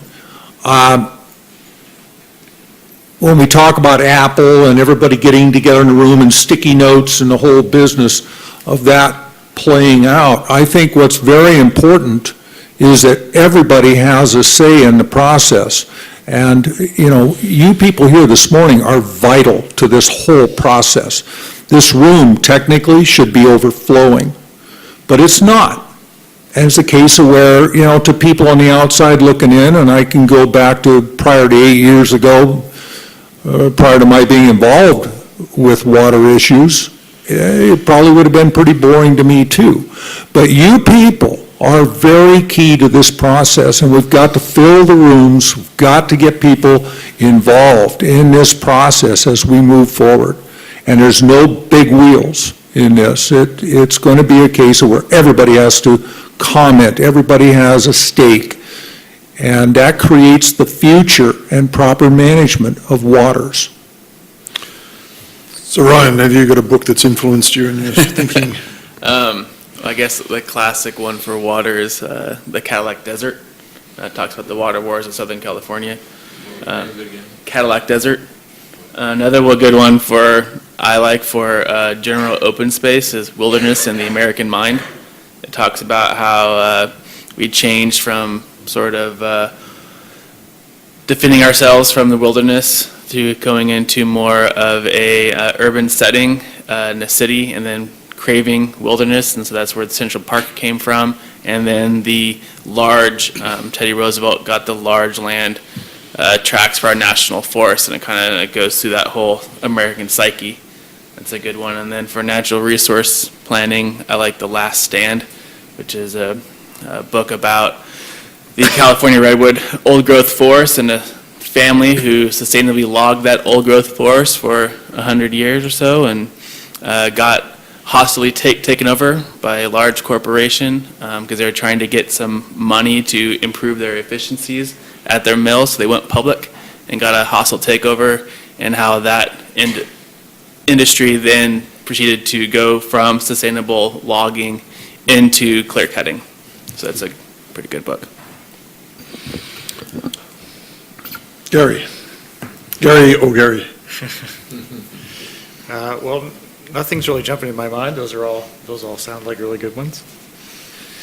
I don't know, I just finished Boys in the Boat last night, but they're rowing in water, so that, I don't have a book that I think controls my philosophy. Sorry. I thought you were going to talk about the plumbing manual. No, that's pretty boring. The plumbing code's pretty boring. I'll just add to this, what affects my view on a lot of water is both the experience of coming from a very dry continent and seeing the use of water exceed the capacity of the water system. For example, the main river in Australia, the Murray-Darling, doesn't reach the ocean most of the time.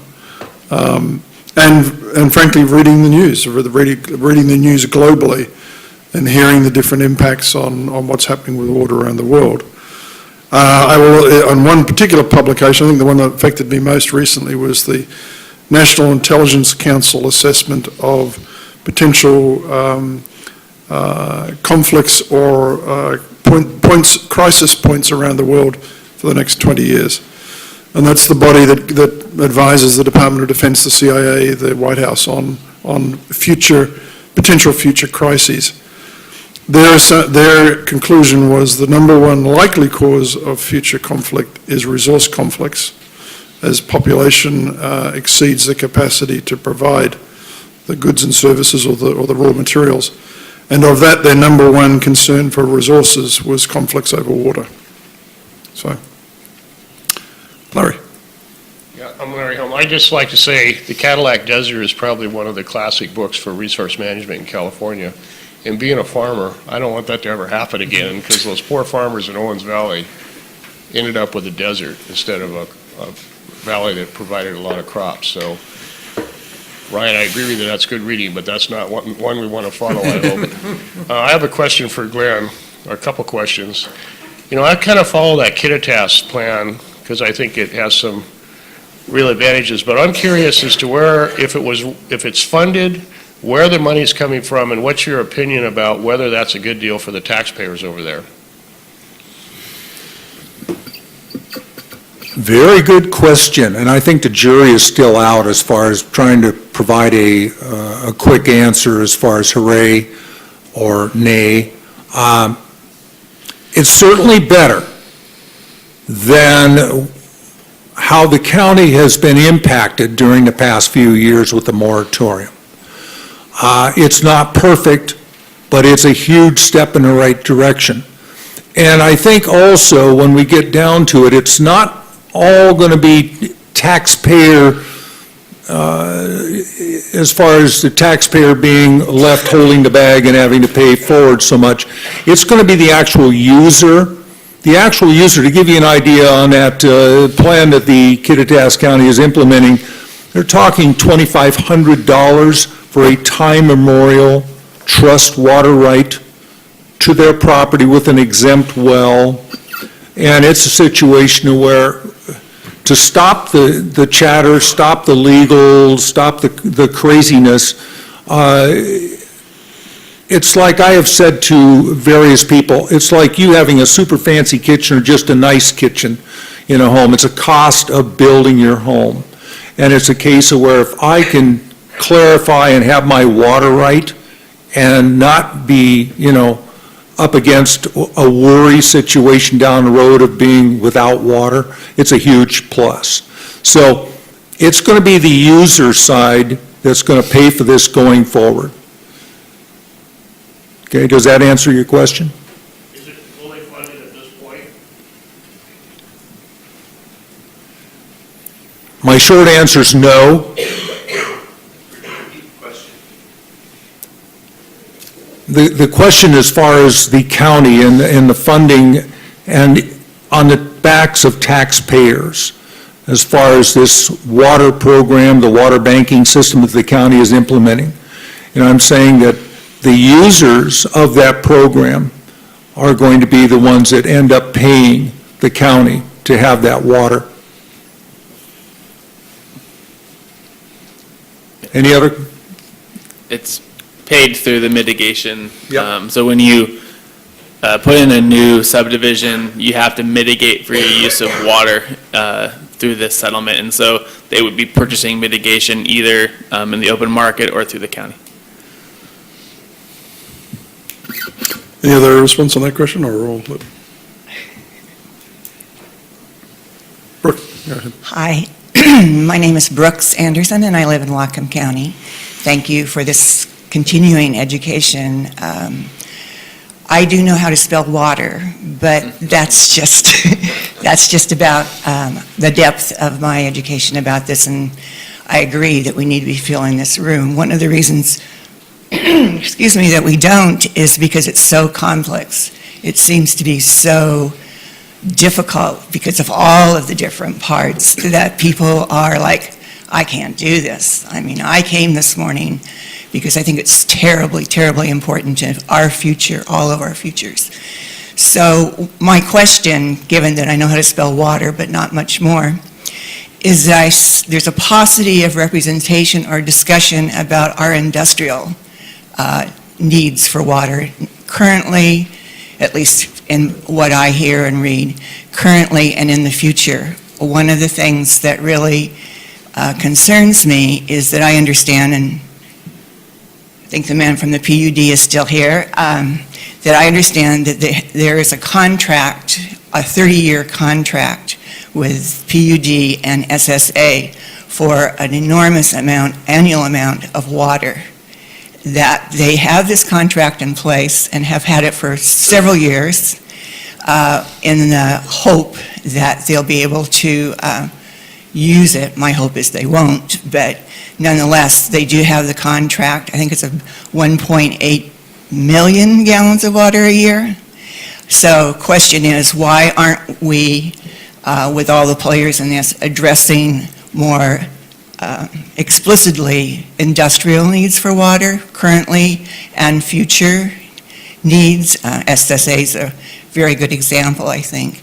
And the second part of my question is, let's say that happened, and whatever the industrial use is at Cherry Point or anywhere else, and you're talking about the water being reclaimed and counted, who would want the contaminated water from that business back into our water stream? Not me. So industrial use and contamination of water from industrial use in the future. Anybody, everybody. Thank you. So given that the GPT terminal is an active application, I'm actually going to have to ask that we do not discuss this issue in the council chambers. Thank you. I'm perfectly happy for you to do it. This is because I'm involved as a council member. I'm perfectly happy for you to do it outside the council chambers and in a different setting, but for me to be involved, I have to recuse myself. So let's not use a specific example then of GPT. If you wish to ask a different question, that's fine. Yeah. So let's just talk in general about industrial use and future industrial use of water, and why aren't there more discussions and information about the industrial aspect of our water use and reuse. Does that work? Okay, thank you. Well, to the extent that industrial users use public water systems, that is included in their water system plan and their demand forecasting. So with respect to the users of, like for instance, GP used to use City of Bellingham water, that was included in their projections. So it would be included in a public water system plan or a coordinated water system plan if they're using a public water system. If they have their own water system, then that would be a component that would have to be analyzed separately. And as I mentioned earlier, it's kind of, you need to have the industrial uses in your legacy plan. What is your viable economy going to look like in Whatcom County? What sort of industries, commercial, retail, ag, what is going to support this community? And so you do need to look at industrial uses, and I'll give an example real quick. And some industry does do a lot of repurposing. Saddle Steam just put in a new well at the interface of Elliott Bay and their steamworks. They were using municipal water to do that, and now they no longer use municipal water. It's pulled up from the well, turned into steam, goes to their customers in downtown Seattle. Those customers themselves repurpose a lot of the water too. For their condensate can be used to flush toilets, to wash the laundry at the hotels, and then it goes back into the system and it gets back into Elliott Bay. By doing that, they're protecting the Cedar River watershed, helping meet the in-stream flows for salmon. So that is an industrial use. They chose to pull it out at the end of the cycle before it goes into Elliott Bay, as opposed to at the beginning of the cycle at the headwaters of the Cedar River. And so they're planning for the future. The Seattle Public Utilities was also planning for the future of their water uses for industrial as well. I guess, that's a big subject, and I kind of know why you asked it, and I think I can dance around it without kicking Rudd out of the room. Your statement was it's contaminated water, and I guess that's your big statement. I mean, you look is based on the Clean Water Act, the biggest fine in the Clean Water Act history was $27.8 million to coal companies for their mining and processing practices. I would think that would get anyone's attention, and so I guess it remains to be seen whether that's contaminated water or not. Because I don't think they're going to. That's probably not dancing around, but I might as well go for it anyway because I'm not you. I doubt if they're going to go through a permit process that says, yes, we're going to have contaminated water leave our site. I don't see that happening. Honestly, there are several thousand acres at Cherry Point that are vacant right now that have been designated for heavy industry since about 1970 on the county's comp plan. And I think in order to get industries there that will provide the kind of jobs that BP and ConocoPhillips provide right now and in Talco, we need to be able to offer new industries a substantial supply of water. So I think it's really two questions here. That's one of them. And then the other one is there a particular proposal that somebody's concerned about? And I think that's what's happening right now in the county. So I guess in the contaminated water, the mayor is right that whoever is going to do anything out there has to meet some very stringent standards on water quality before they can put that effluent out into the Strait of Georgia or anywhere else. I'm sure it would not come back to the Nooksack River. And piggybacking on that, something I forgot to say in my story is that the Seattle Steamworks went from a potable water source to a non-potable water source. So if the industry, they have to look at that at a cherry point would be, do they need a potable water source? Do we need to be using our drinking water for that activity, or can they use a non-potable source? And yes, they would have to get an industrial NPDES, National Pollutant Discharge Elimination permit as well. They have to satisfy Department of Ecology. So before we run out of time, I'd like to throw a question out here, because this is one that I feel needs to have more attention from a social perspective, and that is, what do we do about water conservation? How do we use those practices? How do we apply those practices in this community? And do you think it's necessary? If you think it's necessary, what do you think that should look like? And I'd appreciate a comment from each of the panel members on that. Well, we're moving in that direction now. I mean, as I said, every new home we build is better than the home that was built 20 years ago. And so I always get in arguments about the building code. The building code is the minimum amount for safety, but we continue to evolve. I mean, we just talked about is how many times you flush your toilet. So my grandmother's toilet is 7 gallons. She likes it. She won't let me replace it. My father's toilet is 3.5 gallons. My toilet is 1.2. That's not even code. That's below code. But so we're moving into water conservation and water reuse all on our basic ways, and that's big gallonage. We go to the bathroom a lot. If someone has told me that I'd install a waterless urinal when I first started my plumbing career, I said, well, what, really? What, you go outside in the flower bed or what? So we are moving in. I think this is I've never had a customer, well, I'll take that back. We had some when the first thing of low flow toilets, we had some bad low flow toilets. But now, all they're working, I don't think I've ever had a customer say, oh, I really don't like the fact that my house is using less water. And we have credit in terms of the green building system where we can pipe ahead for reuse of gray water. I want to divert for a second, because some of the farmers, sometimes farmers get a bad thing. I just did a job yesterday, we finished up, and some of those old farmers were pretty sharp.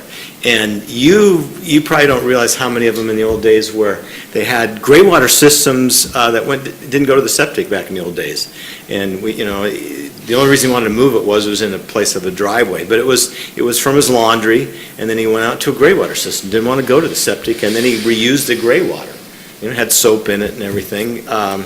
So that isn't a new concept. I think we're moving that direction. Anybody that disagrees with that, I disagree with them. Well, I would say that, efficiencies are certainly being required more and more, like the mayor said there, and through building codes, but also in Washington State, there's a 2003 Municipal Water Supply and Efficiency Requirements Law. It's commonly called the Municipal Water Law, that has a lot of efficiency standards for water systems. So water systems are having to come up to speed with that. For instance, the city of Bellingham is, one of the requirements of the law is they're going to start metering of residential uses, which they are just phasing in now. So that's one of the requirements that's being brought in there. As far as other requirements, as far as part of developing a water supply plan, once you know your needs, your Z, you need to figure out how to meet those needs. And for other users like agriculture, one part of that could very well be changing over from a big gun irrigation to some sort of more efficient irrigation. So reduce, reuse, recycle. I know we all know the 3 R's. It's same thing with water use. Repurposing it, reducing your amount of quantity that you use yourself. Those are all excellent ideas. Your engine can run at 6,000 RPMs, so it won't last very long. If you run it down at 2,000 RPMs, you can have it last for 15, 20 years. Same thing with your water. Why would you want to always be at your red line when you can reduce and create efficiencies now? And I'll comment a bit further on this too, and I'm in absolute concurrence with everybody else up here that's just spoken on this issue. Washington DC just released a report through the General Accounting Office. Supply concerns continue and uncertainties complicate planning. This dealt with water issues all over the country. And what's amazing in this particular report is throughout this country, less than 5 states don't have a water problem. Less than 5. A point was raised earlier about a group from Utah coming to Whatcom County and doing some work out here, scientific studies. And Utah is one of those 5 states. And if you look at the topography of that state, right smack dab down the middle of that, you've got the Continental Divide.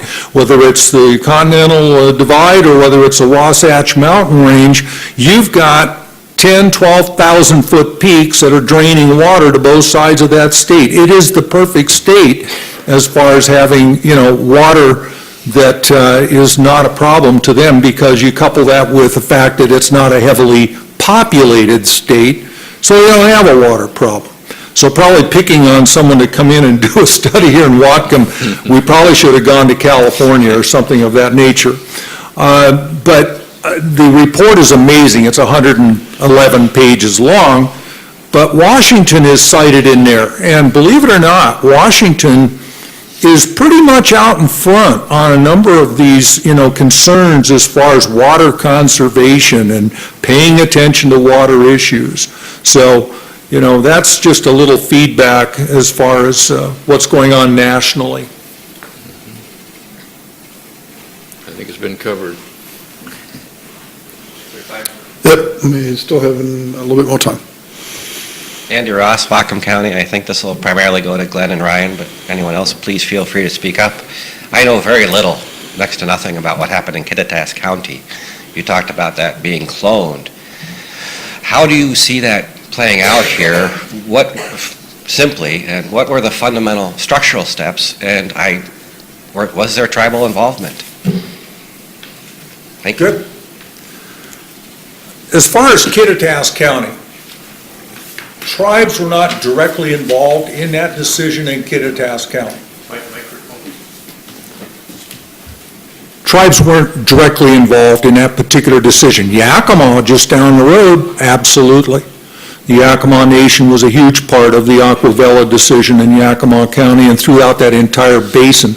But when it came to the actual Kittitas arrangement, it was not necessary in that particular situation. When you get into the decisions that were made and how that came about, it is that sharing of water, legal water availability between state and county governments. So ecology marrying up with a county, and the county realizing, okay, it's time, we just can't designate land and develop. We've got to start looking at the water issues as well. And as I said before, not from a physical availability, but also from a legal availability standpoint because of the prior appropriation doctrine water law. So as a result, if counties, as we go along through this process, and believe me, the State Department of Ecology is pushing this process, and I must admit, we are too. We think this is the right way to govern on water issues, is to break it down regionally. So as a result, you've got a county-state marriage on that. The county agrees, they get involved, like Kittitas did. They break the barriers, you get people to the table, you get agreements signed, and you got a bunch of smiley faces as a result. So this is a situation, you're looking at the future, I believe, in many areas of this state, county-wide water management. So I'll add just a little bit to that because I agree with most of what Glenn just said. One of the nice things about the Kittitas agreement is that there were some bright lines drawn in the sand. 1905, Bureau of Reclamation claimed all restored water rights are theirs, so that made it really easy to know who was junior in the process. The Yakima's rights were adjudicated as well, so we know how much the in-stream flow quantity was. So those are some fundamental cornerstones to that particular decision. Also, who was on board, the Farm Bureau in Yakima was on board. The tribes that weren't necessarily at the table, but they nodded. Ecology stepped in as well and was a huge part of that process. So while it's not the exact same scenario here, but county-wide planning is highly important to managing our water resources. I'll just throw in that the joint board is trying to work on putting together a seminar for the fall on water banking to talk about how that might work in Whatcom County. Good. Just before you do, I'd like to give Chris, because you've had two questions, I'd like to give Chris. I wanted to follow up on Okay. part of the first. All right. Chris. If it's a follow-up, that's fine. If it's a new question, I'd rather let Chris go. Your comment about the 1905 water right, it sounds like in Kittitas County, water rights were well delineated. We don't have that situation here, and I don't know, other than the time immemorial right for the tribes, and maybe this is a question for you, Gary, are there old rights like that can be purchased and put into a water trust here? If not, is there a fallback position or another method to create that bank?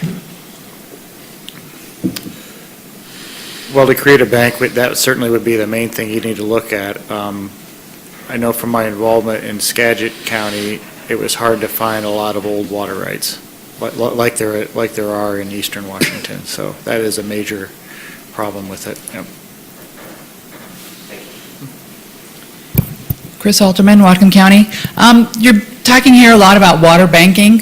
A concern that I have with water banking is that it's basically, I don't use this much, so I'm going to bank mine, and I need more, so I'm going to buy more. So to me, it seems like we're talking about who's going to have enough money to be able to develop, remodel, whatever. So address to me how the little people are going to be helped if they're going to have to not have the money to live the American dream. I can see large developers, cities, the people with, big players, big money. This probably is a great resource for them. But what about the average citizen who would like to be able to live out in the rural area? And that's kind of why the exempt wells were put into place, is to ensure that you would be able to have that American dream. So please address that when it comes to water banking, especially when we don't even really know how much water we've got here in this area. We're way before. When you talk about the cart before the horse, that is the cart before the horse. Why are we going to sit there and pretty much make it unaffordable to have the access to water by creating a water banking system that many people may not be able to afford? And when you talk about mitigation, we're talking money. We're talking about time and money, and time is money also. So please address that. I'll go ahead on that. Right now, water banking is going on in the Clallam, Jefferson County region, and it has been underway since 2012. And there, they have a minimum, mid-range, and let's say more plentiful choice that property owners up there building new homes can access. It'll start at $3,000 and it'll end upward of $6,000 as far as how much water they want for dwelling as well as yard garden. So that's going on right now. Now that's a time memorial. Let's think about this for just a second. If we get into a PUD situation or a municipal water situation, you've got a water bill coming every month.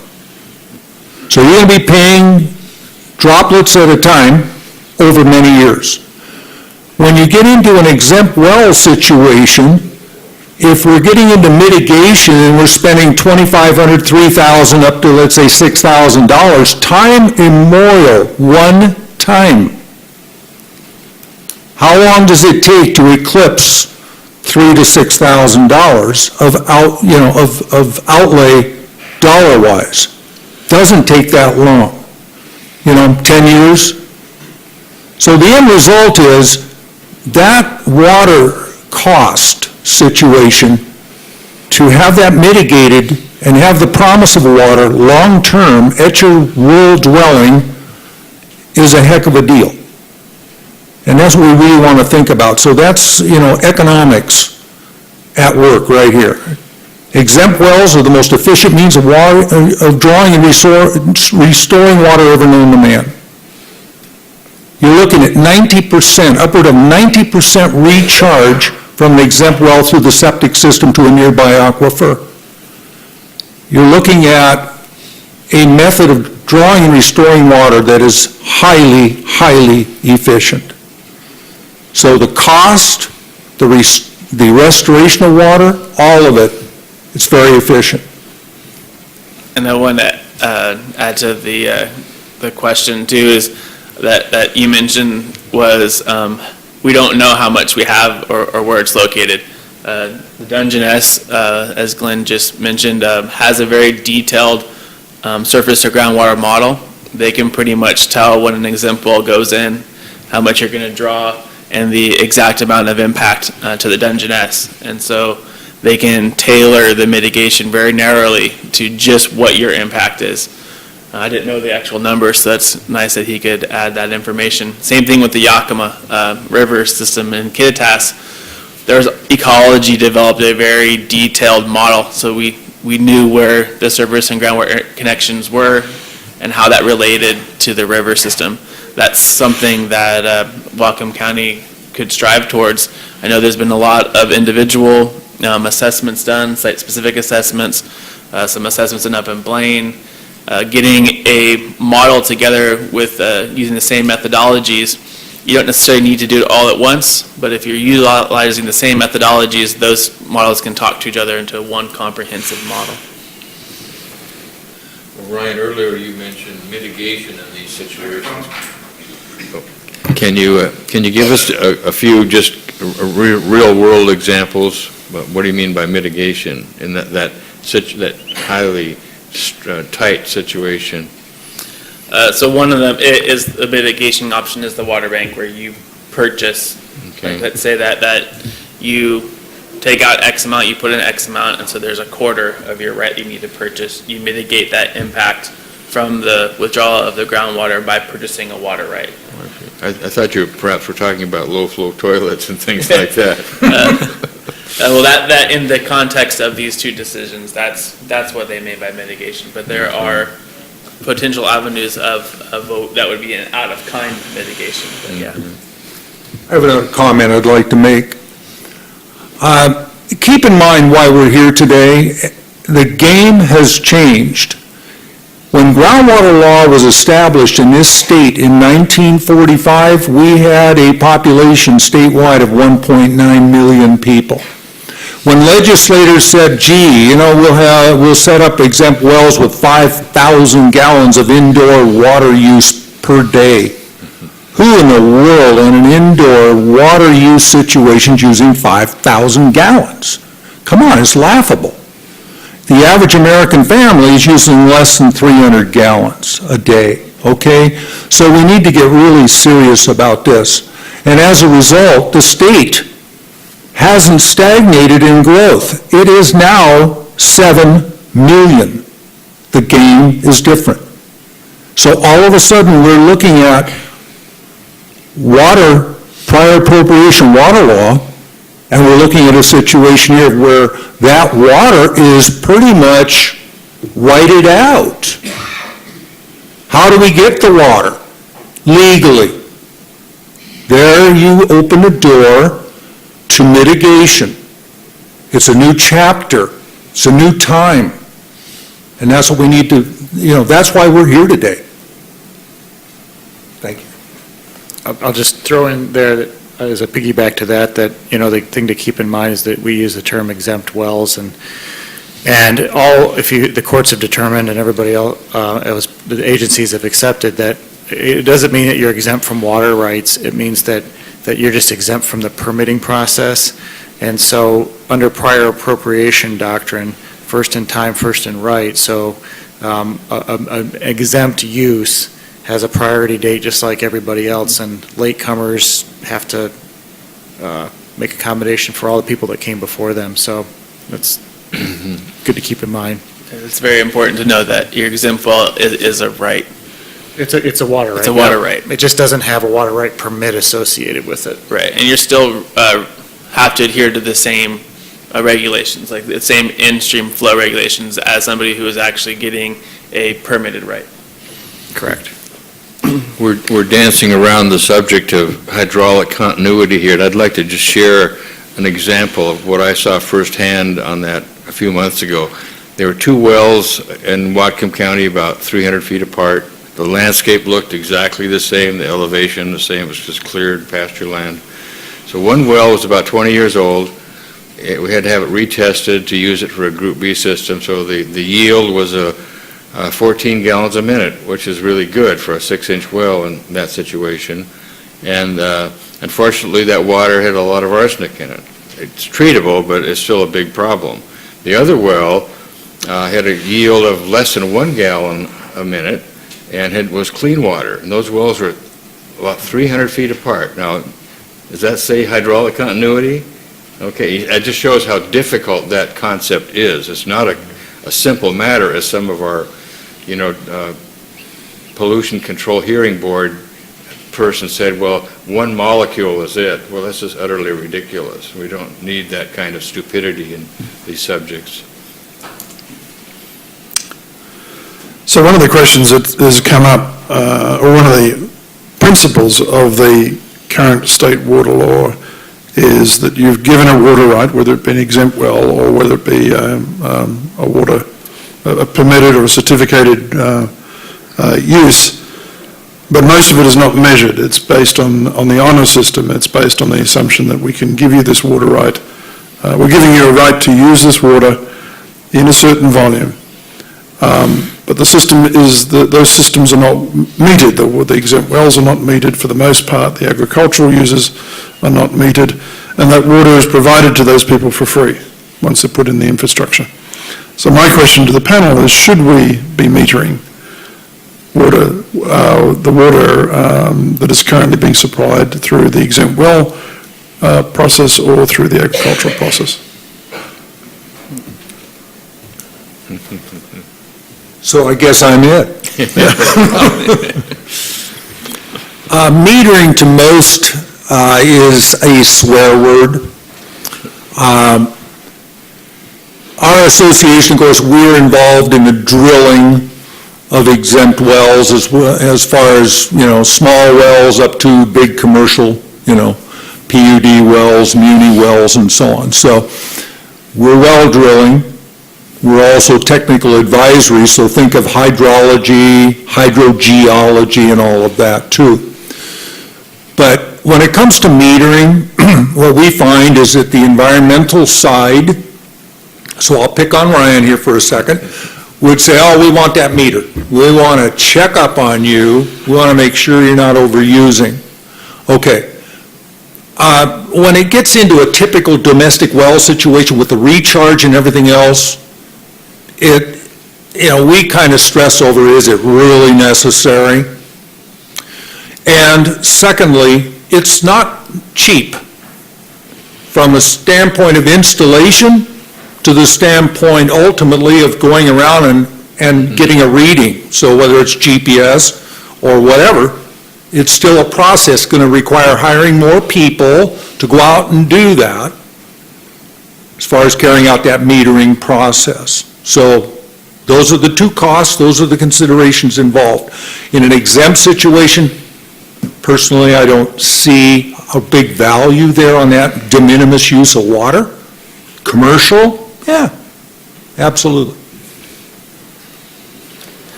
Well, I guess under our current system, it's That's it. Whiskey's for drinking, water's for fighting. You have to, basically, the senior water right takes the junior water right to court and says, you are infringing on my rights. And I don't know necessarily if that's the best process. It's expensive. And is it managing our resources effectively? So you can see where, metering a exempt well could be expensive. It does supply some jobs. You could also telemeter it and have it radio in as well to help keep efficiencies down on the costs. But again, it goes to everything should be looked at and everything should be put on the table and discussed. And what are the pros and cons, what are the opportunities and constraints for such a program? But it should be looked at. Well, I think if you go around and look at what people are doing with the exempt wells, very few people are wasting water. I mean, somebody might have a swimming pool. I don't think there are very many in this county outside or inside. But I just think, as Glenn said, it's just a big waste of money in most of these cases. Perhaps if you had a really difficult area that we knew there was a problem with groundwater recharge and withdrawal, perhaps temporary meters would be justified just to try to figure out what's going on. But to require them in all situations, I think it's just a waste of money. One more thing, keeping, as Chris said, keeping people from being able to buy a house. So just add, as we go through this question, is that in the RCWs, and I was trying to find the specific RCW, one of the RCWs defines the water consumption for domestic use as 90% of internal uses returned to the groundwater through a septic system, and approximately up to 90% of external use may be lost to evaporation and other sources, particularly if you're watering a lawn in the middle of the day. So if you have, for example, as we're thinking through this thing, is if you have someone who has a large lawn who's clearly keeping it nice and healthy in the peak of the summer, the question then comes down to, should that person be metered to verify that they are not in fact exceeding their allocated quantity? So in response to that question, and that's a very good question, the 90% evaporation aspect that was brought up here, I would look to Eastern Washington for that 90%. Over here, more like a 50 because of our gray days and so on. But it is a very valid consideration because the indoor water use versus outdoor lawn garden, there is a substantial percentile difference there. Anything else on the subject? Or? I was just going to say that's basically the numbers that I have heard too, similar to that indoor use is highly efficient. You only lose about 10%. In outdoor use, you lose quite a bit. What the heck are you watering your lawn for in Whatcom County? Larry? Yeah, Larry Helm, I just had a couple comments. I got involved in this about 12 years ago because I'm running a small 20-acre farm, and all I've got is an exempt well of 5,000 gallons a day. So I applied for a water right. There's lots of water. There was no problem with the aquifer out there. I haven't got it. And there's like thousands of people on that list that haven't got it. So guess what? I can't expand. How can I do that? I don't have enough water.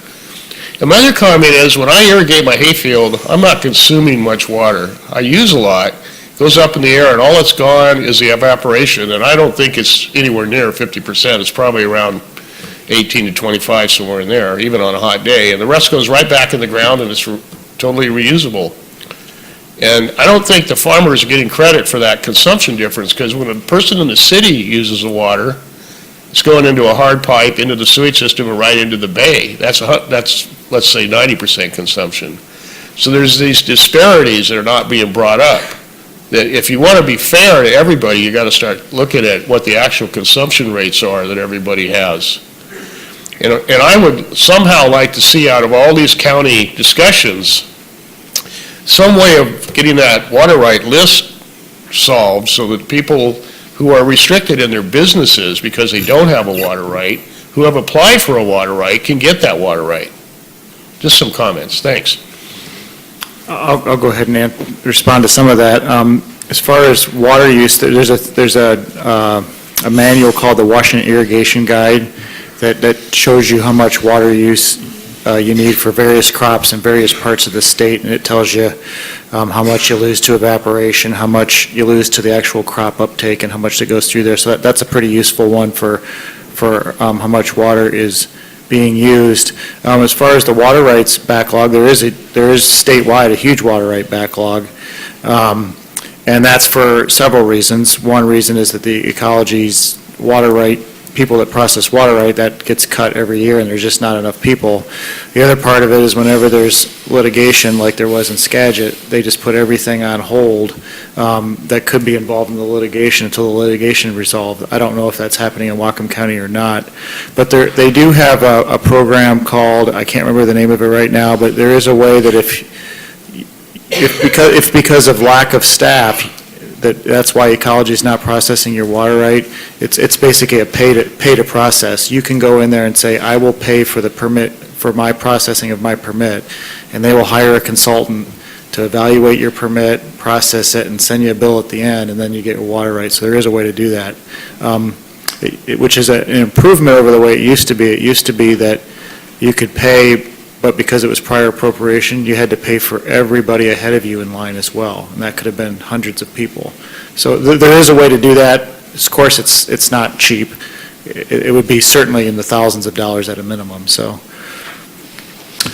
Sorry. I'm looking up the map here. So as of September 2013, just to put some numbers to this, in WIRA 1, claims, which is basically water rights that you claim prior to, I think it's 1945.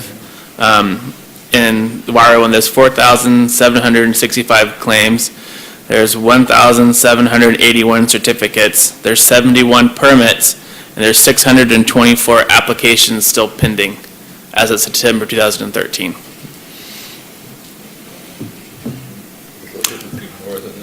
And it continues to be a running gun battle between legislators and the Department of Ecology. They are very upset over the Department of Ecology not being able to process more of those water right decisions. So, no, it's a popular subject in Olympia, and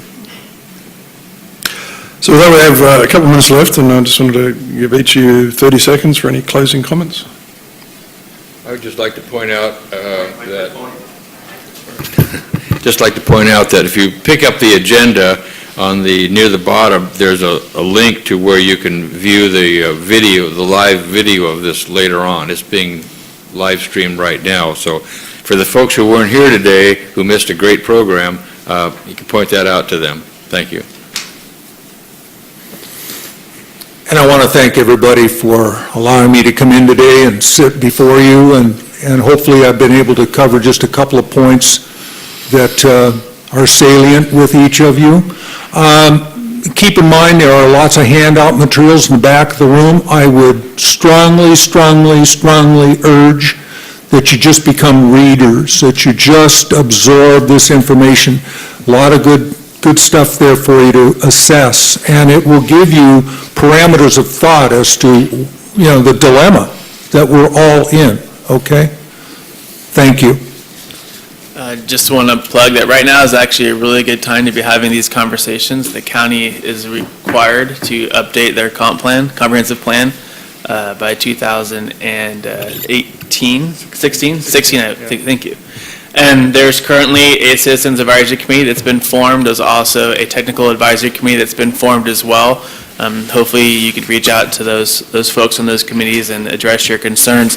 But right now is a good time to look at where we are, what our legacy is for Whatcom County, how to change, and again, putting everything on the table, whatever that means. If that is looking at groundwater modeling to see where development should occur, if that is changing zoning maybe even, and our growth allocations, of course. But transportation planning, green infrastructure, where our stormwater systems are, utilizing habitat corridors for stormwater management, Where are the areas that we want to save? Where are the areas that we think development can occur in ag? Protecting ag uses, talking to the farmers and say where, in your opinion, are the most important farms that should be protected, because our idea sitting behind a planning desk may be, hey, this is a great prime ag land, and as I just talked to a farmer out of Linden, he's like, I'd never farm over there. I'd farm over here.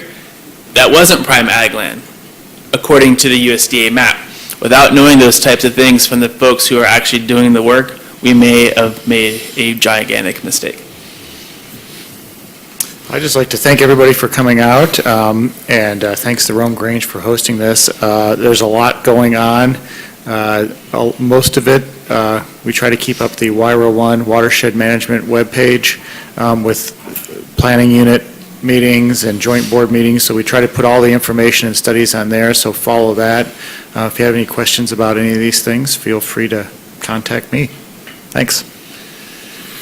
Thanks for coming. Boy, you've sat here for a long time, and that's great. Bob, I understand your statement about people mistrusting government, and that's a sad thing, but you know, it kind of goes both ways. Don't ever give up on government.